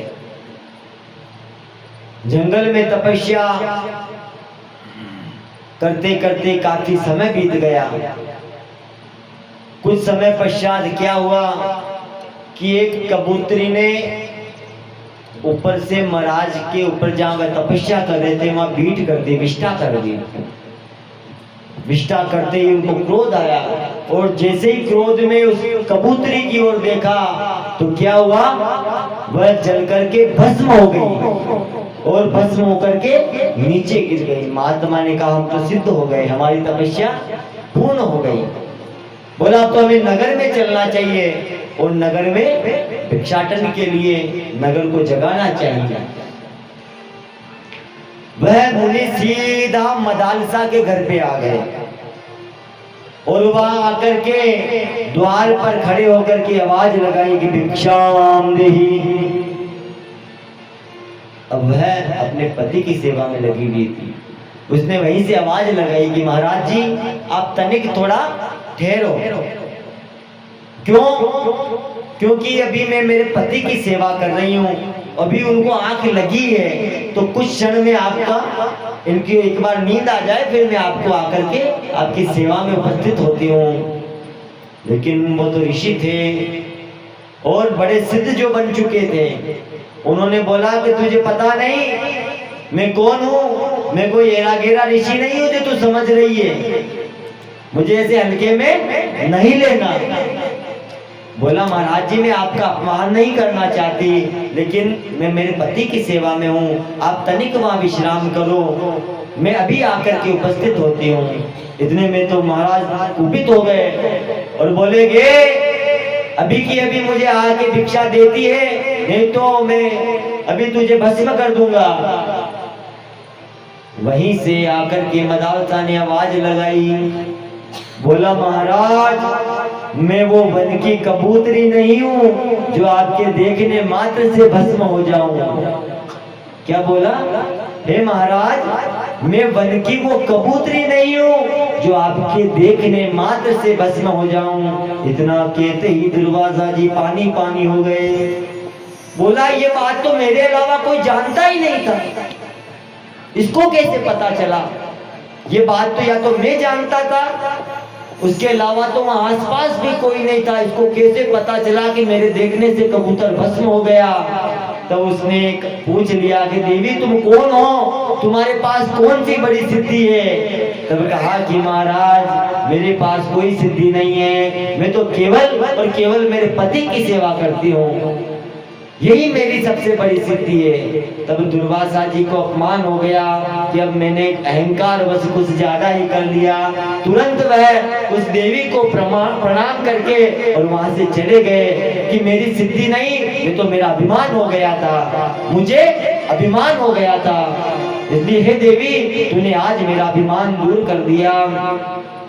और जब मदालसा का संपूर्ण जब 100 वर्ष उसका पूरा हुआ था और जब वह सीधी स्वर्ग में पहुंच गई थी, और जब स्वर्ग में गई ना तो वहां की देवियों ने, वहां की देवरानियों ने पूछा कि हे देवी तूने ऐसा क्या किया जो तुझे स्वर्ग मिला है? बोला मैंने तो कुछ नहीं किया। बोला तूने यज्ञ नहीं किया? कि नहीं किया। कि तूने व्रत नहीं किया? कि नहीं किया।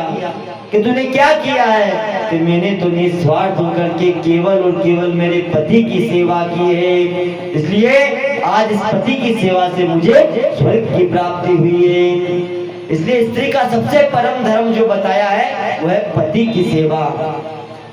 हमारे सज्जन पुरुष कहते हैं और गुरु वाणी में भी गुरु वचन कहते हैं कि मात पिता परमात्मा और पति सेवा गुरु ज्ञान, इनसे हिल मिल चालिए वो नर चतुर सुजान। मात पिता परमात्मा, माता पिता को परमात्मा मानो। जब तक आप माता पिता को आप मानोगे नहीं तो आपको परमात्मा भी नहीं मिल सकता। माता पिता परमात्मा, और सबसे बड़ी सेवा किसकी बताइए? पति की सेवा। कि माता पिता परमात्मा पति सेवा गुरु ज्ञान, और इनसे हिल मिल चालिए वही नर चतुर सुजान। जो इस कर्तव्य को पालन करते हुए चलता है ना उसका जीवन धन्य हो जाता है। लेकिन आजकल तो बड़ी विशेष परंपरा है, विशेष स्थिति उत्पन्न हो चुकी है कि संगम सर्वात्मना त्याजं यच्चेतुकन सक्तये संसदि बस कर्तव्य सताम संगो हि भेषज। काम सर्वात्मता है यो हातुम छेचो कते सन मुमुक्षां प्रति तत्पायं सेवं तस्यापि विवेकजम्। एक बार अपने पुत्रों को बुला करके मदालसा ने और ज्ञान दिया, क्योंकि कम समय में अगर किसी को भक्ति करनी होती है तो पीछे दायित्व होता है और कर्तव्य होता है कि अपने पश्चात भी हमारी कुल परंपरा चलती रहे। अपने सबके नियम होता है कि हमारे बाद हमारो बेटो, हमारो पोतो, हमारो सब एक व्यवस्था होती है। उस व्यवस्था को कैसे चलाया जाए, कैसे आगे बढ़ाया जाए, तो ये विचार मन में आया और अपने पुत्र अर्लक को पास में बुला करके और बिठा करके ये ज्ञान दिया कि बेटा, अगर तुम्हें कुछ त्यागना है ना तो बुरे लोगों का संग त्याग दो, अच्छे आदमियों की आप संगति करो। ऐसा कभी प्रयास मत करो जिससे तुम्हें दुख हो। संतों की आप सेवा करो, सत्संग करो, संतों की सेवा करो, भजन करो, कीर्तन करो, और कभी किसी का अपमान नहीं करो।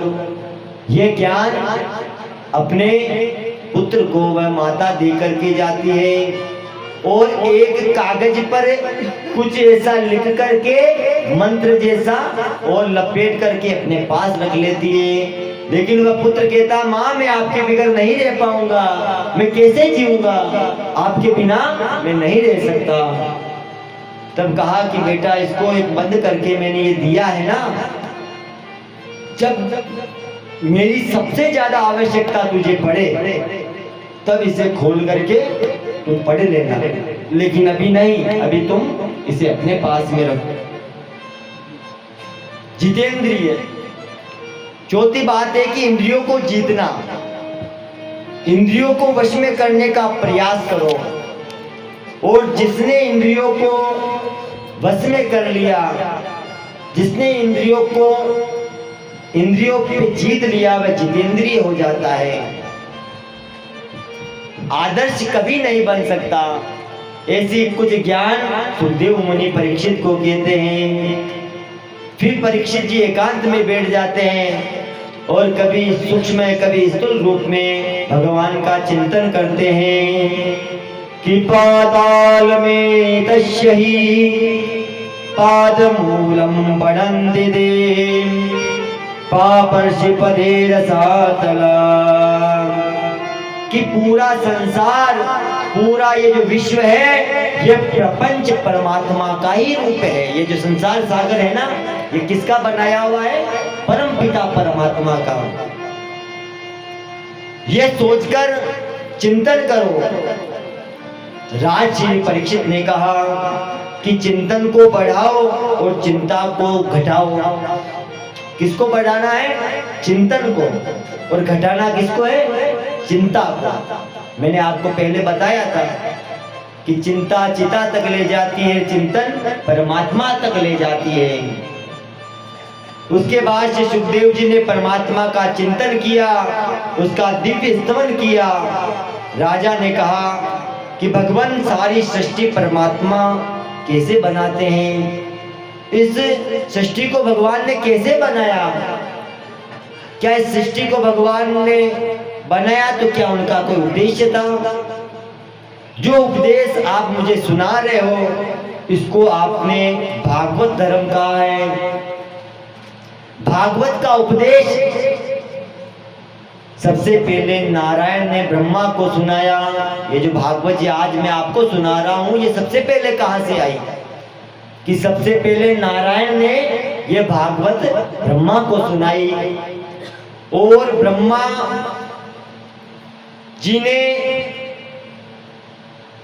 जी ने ये आचार्य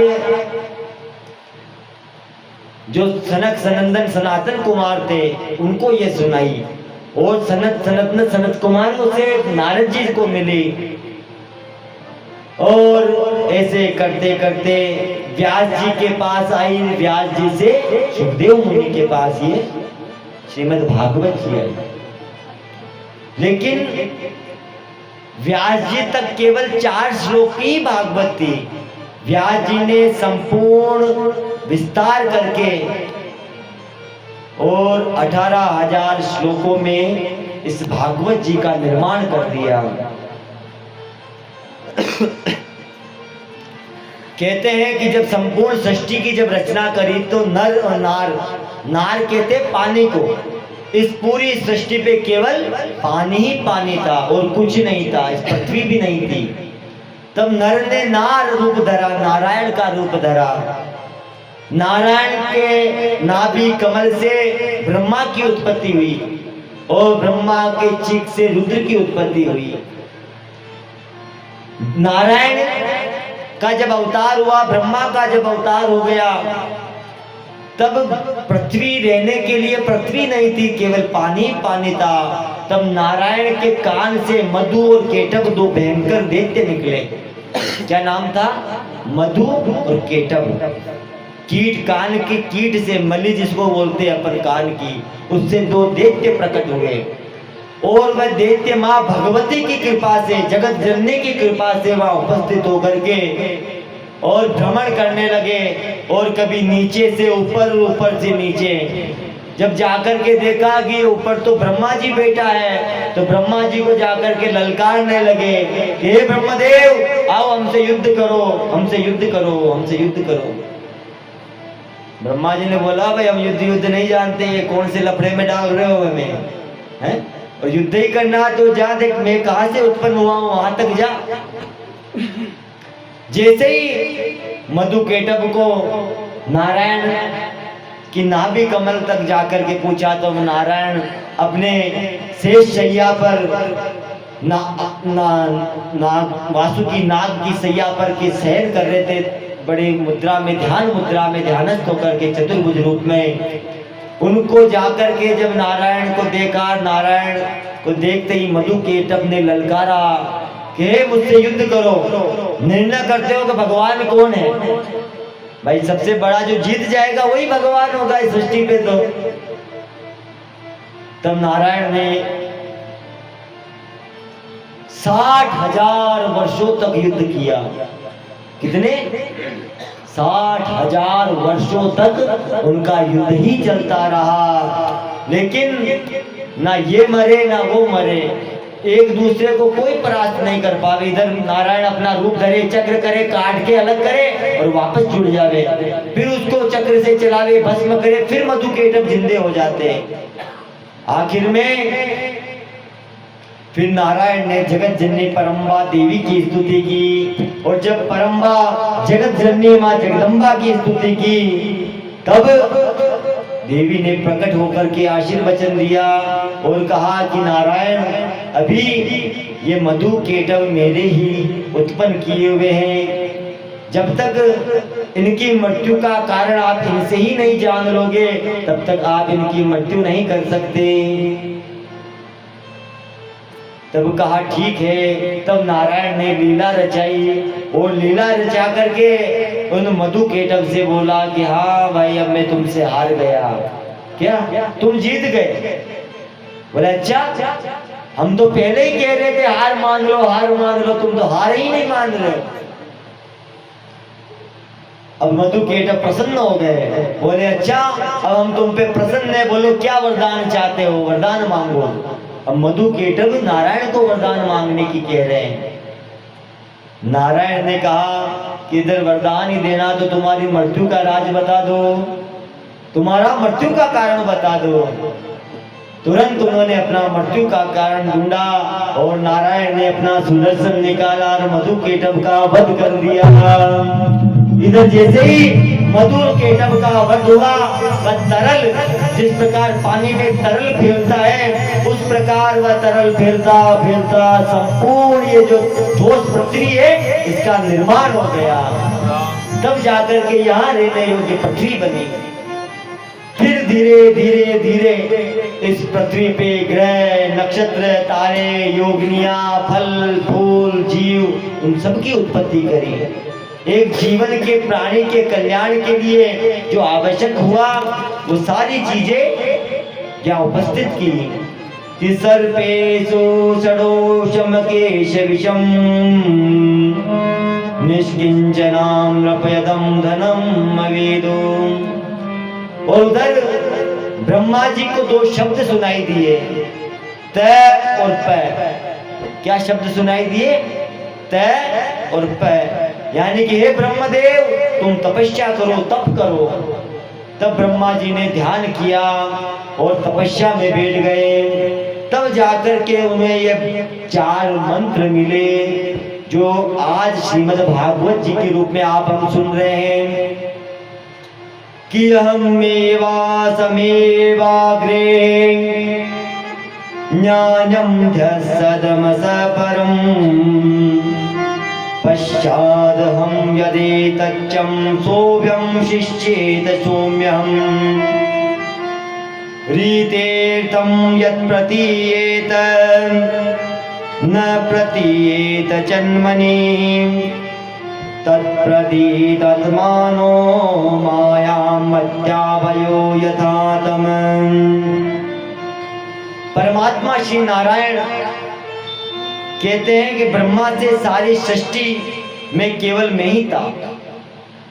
ब्रह्मा नारायण से ब्रह्मा की उत्पत्ति हुई, ब्रह्मा से सनक सनंदन सनत कुमार हुए। उन्होंने योग से सृष्टि की उत्पत्ति करना चाहा, लेकिन कोई भी सफल नहीं हुआ। फिर महाराज से मनु और शत्रुपा, इनसे भई सृष्टि अनूपा। ब्रह्मा जी के जितने भी मानस पुत्र हुए थे ना, वह सृष्टि की उत्पन्न नहीं कर पाए, क्योंकि उनको दायित्व दिया था कि जाओ सृष्टि का विचितार करो, इस सृष्टि की रचना करो। लेकिन ब्रह्मा जी भी फेल हो गए, क्योंकि जिसको बनाते सब विरक्त हो जाता। इधर सनक सनंदन सनातन कुमारों को बताया, वो विरक्त हो गए। देवर्षि नारद को कहा, वो विरक्त हो गया। प्रजापति दक्ष को जब चुना तो प्रजापति दक्ष ब्रह्मा का अंगूठे से उत्पन्न हुआ था, प्रजापति दक्ष, और उसे इस सृष्टि की प्रजापति दक्ष यानी सृष्टि की प्रजा को पालन पोषण करने का अधिकार दिया था। प्रजापति दक्ष की पत्नी का नाम था प्रसूति। क्या नाम था? प्रसूति। उसके 27 कन्याएं हुई। 27 कन्याओं में जो भी ये नक्षत्र है ना, अश्वनी, भरणी, कृतिका, रोहिणी, आर्द्रा, मृगशिरा, पुनर्वसु, भुग्य, जितने भी 27 नक्षत्र है, ये प्रजापति दक्ष की पुत्रियां है। ये 27 की 27 पुत्रियां चंद्रमा के साथ विवाह करा दी, और उसी में से एक पुत्री का जन्म हुआ जिसका नाम था सती। सती का विवाह भगवान भोले बाबा से हुआ। ऐसे सृष्टि की बहुत अनन्य लीला है, अनन्य कहानियां हैं। ऐसे ऐसे करते करते संपूर्ण सृष्टि का ग्रह गोचर नक्षत्र करके संपूर्ण सृष्टि का निर्माण हो गया, लेकिन मनुष्यों की उत्पत्ति अभी तक नहीं हो पाई। तब भगवान ब्रह्मा से मनु और शत्रुपा ऋषि, इनसे भई सृष्टि रूपा। जो मनुष्य की उत्पत्ति हुई ना, वो मनु जी के महाराज से हुई थी। मनु जी ने भारी तप किया था, और इतना भयंकर तप किया, इतना भयंकर तप किया कि त्रिदेव आकर के प्रकट हो गए। ब्रह्मा विष्णु महेश तीनों प्रकट हो गए और कहा कि मांगो क्या वरदान चाहिए, लेकिन ध्यान ही नहीं दिया। वह अपनी तपस्या में बैठे रहे। आखिर में आकाशवाणी हुई, और इतनी आकाशवाणी हुई कि हे परीक्षित, हम तृप्त हैं, हम प्रसन्न हैं, मांगो तुम्हें क्या चाहिए। तब उन्होंने हाथ जोड़ करके प्रार्थना करी कि यथा महांत भूतानि भूतेषु वाचवशेषनो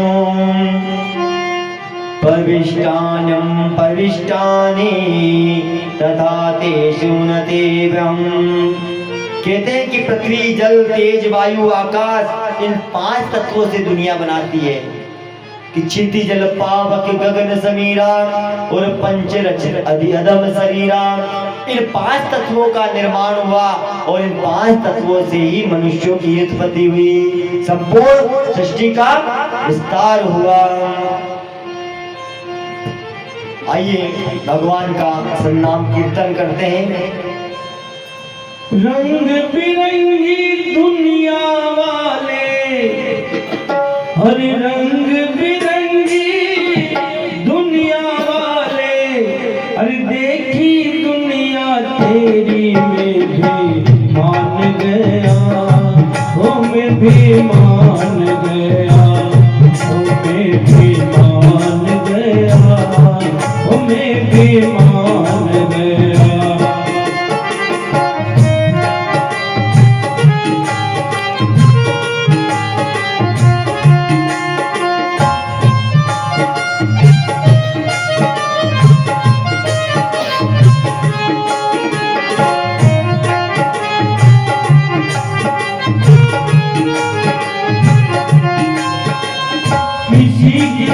है ठाट निराले, कोई है भिखमंगा। किसी के घर है ठाट निराले, कोई है भिखमंगा। कोई प्यासा तड़प रहा है, किसी के घर में गंगा।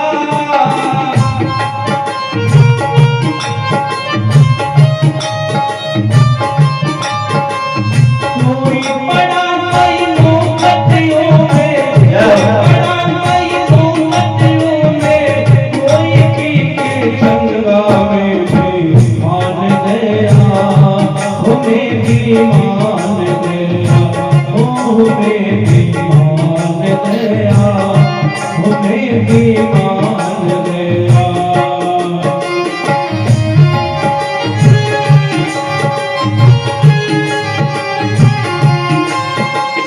रंग बिरंगी दुनिया वाले, रंग बिरंगी दुनिया वाले, देख दुनिया तेरे में भी मान गया, हमें भी मान गया।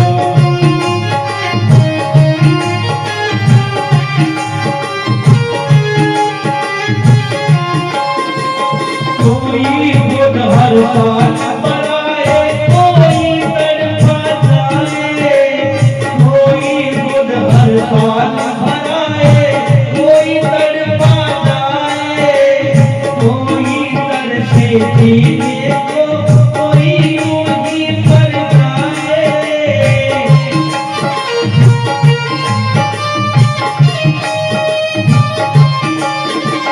मांगे से कुछ ना मिले हो, मांगे से कुछ ना मिले हो, बिन मांगे मिल जाए, भी मान गया, हमें भी मान गया, हमें भी मान गया, हमें भी मान गया।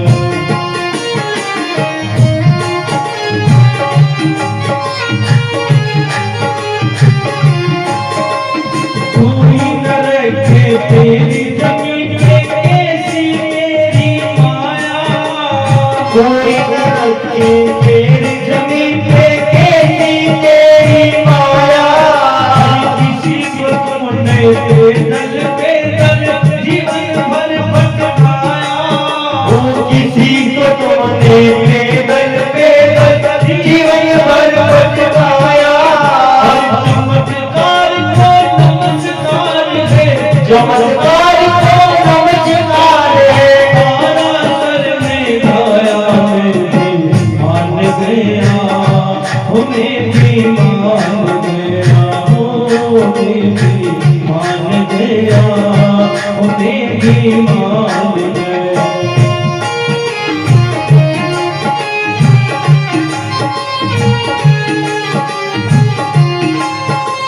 रंग बिरंगी दुनिया वाले,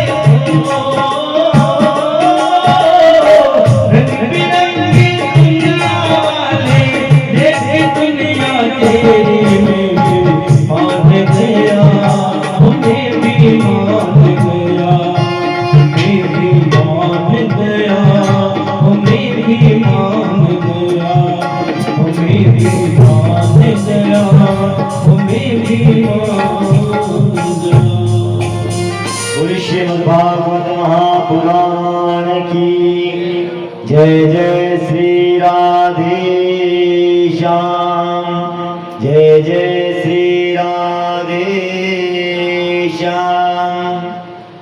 ऐसे करते करते आदरणीय सुखदेव जी ने संपूर्ण सृष्टि का विस्तार किया और संपूर्ण वर्णन उन्हें सुनाया। आगे भगवान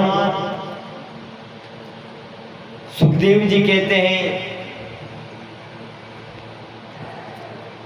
कि काजाति विदुरश्च याद भूपते, कि परीक्षित ने कहा कि ये तो देखते ही होंगे कि आपकी जो महिमा है, जो आपकी लीला है, वो सबसे न्यारी है, इसको तो कोई पार नहीं पा सका। आज तक जिसने जितना जानने की कोशिश की है ना, वो उतना ही उलझ गया है, क्योंकि उसकी लीला अपरंपार है कि हरि अनंत हरि कथानंता, और कही सुनई बहुविधि सब संता। हरि अनंत है, उसकी कथा भी अनंत है, लेकिन जो जिस भगत के भाव में जिसके जो भाव आया, उसने उस प्रकार से उसका विस्तार कर दिया। क्या विस्तार किया कि प्रभु की लीला, प्रभु की महिमा, भगवान श्री ठाकुर जी के चरणार वंदन करते हुए परीक्षित ने प्रणाम किया है और सुखदेव जी से प्रश्न किया है। परीक्षित बोले, भगवान मुझे विस्तार से बताइए। आदरणीय सुखदेव जी ने परीक्षित से कहा है कि यदा तु राजा स्वसुतान साधुन कृष्णं धर्मण विनष्ट दृष्टि।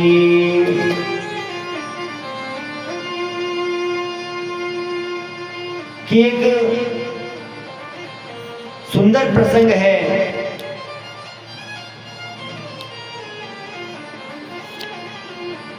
एक बार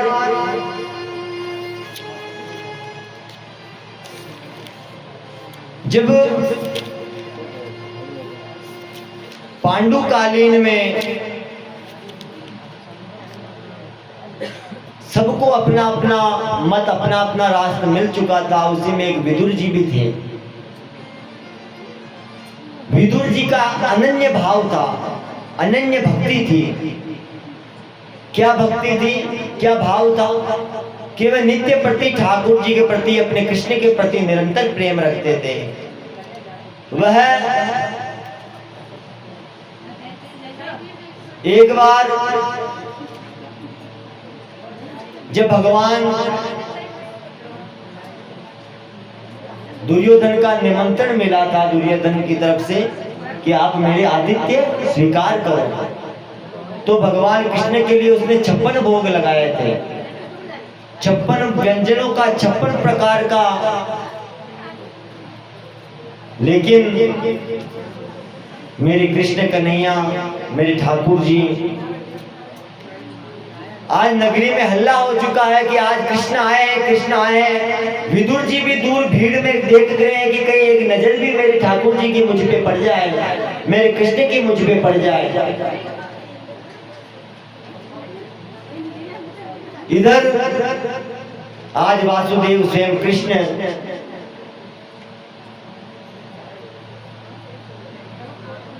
उसका निमंत्रण स्वीकार करके वहां पहुंचे हैं। दूर भीड़ के अंदर ही उसे विदुर जी नजर आ गए और विदुर जी को केवल इशारा ही कहा कि विदुर में चिंता मत करो, मैं तेरे घर आऊंगा। इधर आज स्वयं कृष्ण मेरे नारायण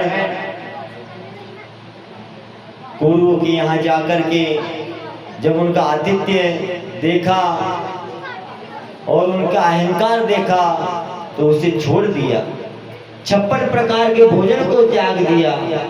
दुर्योधन का जो कपट पूर्वक जो भाव था ना खींचने का, क्योंकि भगवान भाव के भूखे, ना कि माया के, ना धन के, ना मिष्टान के। वो किसके भूखे हैं कि भाव के। हमारे मुनियों ने कहा कि भाव के बस में है भगवान, भाव के बस में है भगवान, भाव नहीं तो कुछ भी नहीं है, भाव नहीं तो कुछ भी नहीं है। मूरत है पाषाण और भाव हो ये तो पाषाणों से प्रकट हो ये भगवान, भाव के बस में है भगवान। भगवान किसके बस में है? भाव के, प्रेम के। आप भाव से जो कुछ चढ़ा दोगे भगवान उसे स्वीकार कर लेंगे। नहीं तो दुर्योधन जैसे अहंकार से आप बुलाओगे तो उनका मेवा, उनके 56 भोग, उनके आतिथ्य को ठुकरा देंगे। आज मेरे गोविंद, आज मेरा कन्हैया की जब बात सुनी है और विदुर जी को पता लगा है कि आज तो कन्हैया मेरे पास आएगा, तो विदुर जी की स्थिति बहुत कमजोर थी, बहुत। विदुर जी अपने कन्हैया की खुशी में कुछ मार्केट में जैसे जाते हैं अपन खरीदारी करने, वैसे ही वह बाजार में चले गए कि सीधा मेरा कन्हैया मेरे घर पे आएगा, ये मुझसे वादा करके गया है और ऐसा हो ही नहीं सकता कि मेरा कन्हैया कभी मुझसे झूठ बोला हो। अगर उसने मुझे इशारा किया है तो अवश्य आएगा ही आएगा। इधर विदुर जी तो बाहर खरीदारी में रह गए और इधर दुर्योधन को ठुकरा करके आज मेरे कन्हैया विदुरानी के यहाँ आ गए हैं। विदुरानी के आकर के क्या दृश्य देखते हैं? द्वार पे आवाज लगाते हैं कि देवी, हे मैया, हे देवी। कहते हैं कि यथा महांत भूतानि भूतेषु पचशानेषु प्रविष्टानं प्रविष्टानि तथा तेषु न तेम्यहम्। भगवान आज श्री कृष्ण स्वयं विदुर जी के घर यहाँ पहुंचे हैं और सूचं ग्रेने वदास्यामि विना युद्धेन केशव। कहा कि हे देवी, हे विदुरानी, मार गेट खोल, देख कौन खड़ा है। तो कहते हैं कि भगवान कृष्ण की आवाज सुनकर के विदुरानी गीले ही वस्त्रों में, जिस वस्त्रों में वह स्नान कर रही थी, इतना भाव विभोर हो गई थी, इतना भाव विभोर हो गई थी, अपनी सुध बुध भूल गई। और जैसे ही कन्हैया को देखा तो देखते ही वह हड़बड़ाते हुए गेट खोल करके इतना भाव से उसका स्वागत किया है। मेरे कन्हैया को आज वहीं बिठा दिया। बिठाना था चटाई पे, दरी पे, और भूल गई खुद कहाँ बैठ गई, कन्हैया को कहाँ बिठा दिया। अब देखो कैसा भाव है विदुरानी का, इस कितना सुंदर प्रेम है विदुरानी का। वह भूल गई कि मैं मेरे प्रभु को क्या खिला रही हूँ। जो कुछ नजर आया कि केले वृक्ष जो कदली के फल थे, उस कदली के फल को तो खिलाना भूल गई और कदली के फल को तो फेंकती जा रही है, और वो जो छिलके है ना, वो छिलके भगवान को खिलाई जा रही है। कितना सुंदर दृश्य होगा, देखिए। मेरे कन्हैया भी कुछ नहीं कह रहे हैं, वो भी बड़े प्रेम से वो छिलके का पान कर रहे हैं। विदुरानी बड़े प्रेम से आज मेरे कन्हैया को छिलके खिला रही है। कितना सुंदर प्रसंग है। आइए। सबसे ऊंची प्रेम सगाई, सबसे ऊंची प्रेम सगाई, सबसे ऊंची प्रेम सगाई, सबसे ऊंची प्रेम सगाई। गाइए।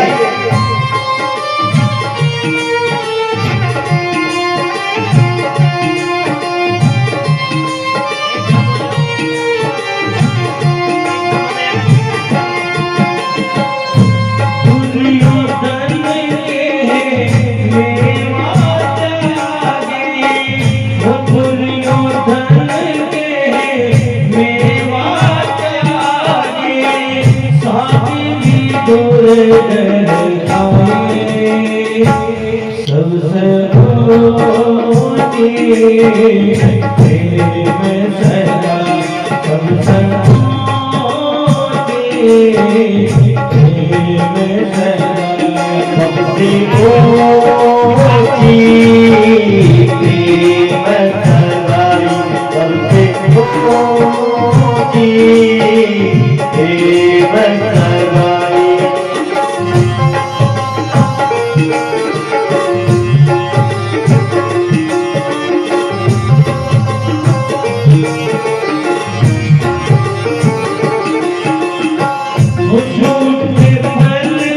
सबरी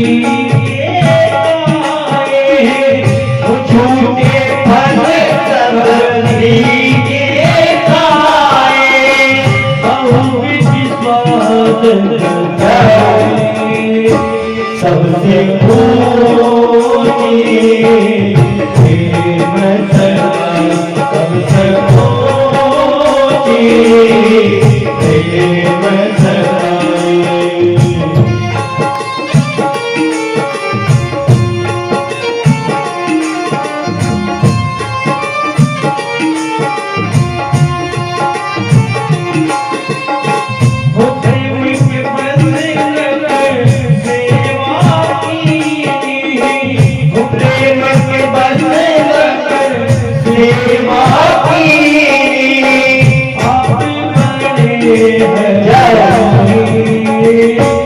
सबसे ऊंची प्रेम सगाई सबसे ऊंची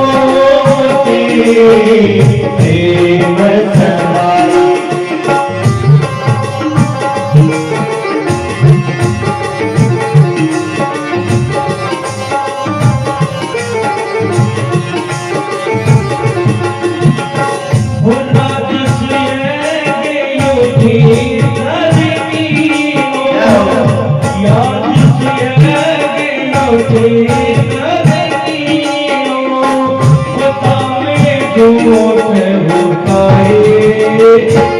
सबसे ऊंची प्रेम सगाई सबसे ऊंची प्रेम सगाई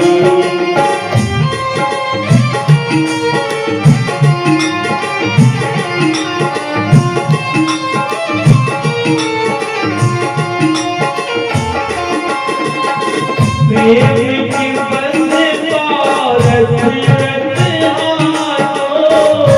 प्रेम के बंद पारस रचना को भूल गयो तुम्हारे सबसे ऊंची प्रेम सगाई सबसे ऊंची प्रेम सगाई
बोल श्री कृष्ण चंद्र भगवान की, बोल बांके बिहारी लाल की जय। जय श्री राधे श्याम।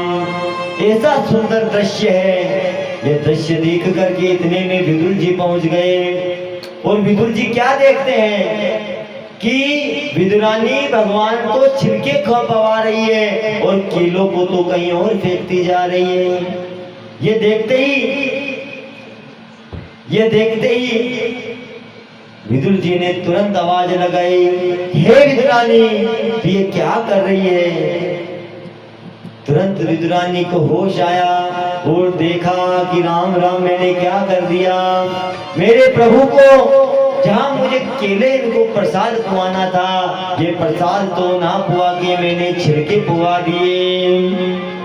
कि भाव का भूखा हूं मैं और भाव एक सार है, जो भाव से बजता है मुझे तो भव से बेड़ा पार है। भगवान कहते हैं कि मैं तो भाव का भूखा हूँ, मुझे और कुछ नहीं चाहिए। हे विदुरानी, हे देवी, आपके इस छिलकों में जो मुझे स्वाद आया ना, वो मुझे स्वाद और कहीं नहीं आया। भक्त और ज्ञानी की क्या परिभाषा है कि एक है ज्ञानी भक्त, दूसरा नितिज्ञ भक्त है, दोनों का मिलन हुआ। नितिज्ञ कौन? विदुर जी नितिज्ञ, नैतिक शास्त्र में वितिज्ञ थे। और एक ज्ञानी भक्त है। और विदुर जी के घर पे विदुरानी के हाथ से जो भगवान ने जो कदली का छिलका पाया और जो भाव से भोग लगाया, ये देख करके देवता भी तृप्त हो गए। वो भी पुष्प वर्षा करने लगे कि धन्य हो विदुरानी और धन्य हो तेरी भक्ति, जो साक्षात नारायण को यहाँ बुलाया और भाव से तूने आज इनको छिलके का भोग लगाया। ऐसे भक्त और भक्ति की महिमा है। आगे कई प्रसंग चलते चलते आपको भागवत जी की आगे की लीलाओं में बहुत वर्णन मिलेगा कि दीति अदिति का प्राकोटव होगा, कश्यप की 13 पत्नियां कौन थी, पृथु जी का कैसे जन्म हुआ, ये नारायण भगवान कैसे हुए, वामन भगवान कैसे आए, ये सारे जितने भी अवतार हुए और जितनी भी लीलाएं हुई, आपको इसका भली बातें विस्तार से प्रसंग सुनने को मिलेगा।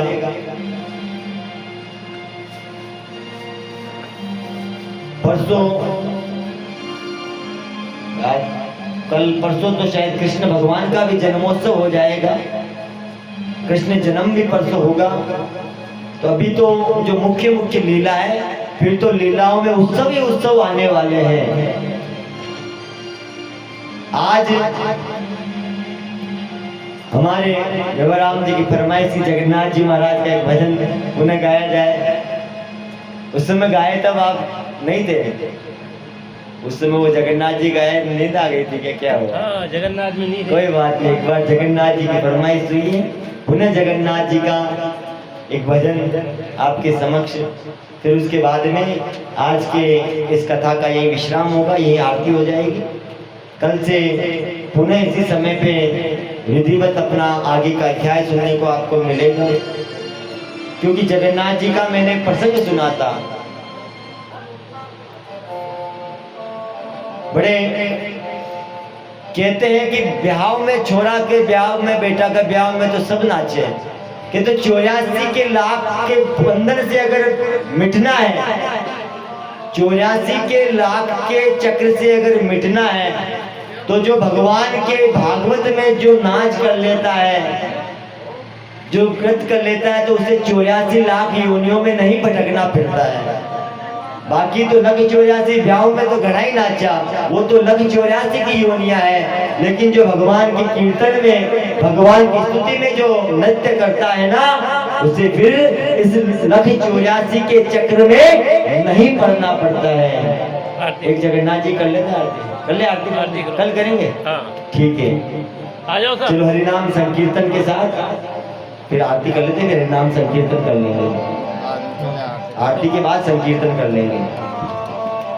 सभी खड़े हो गए आरती के लिए।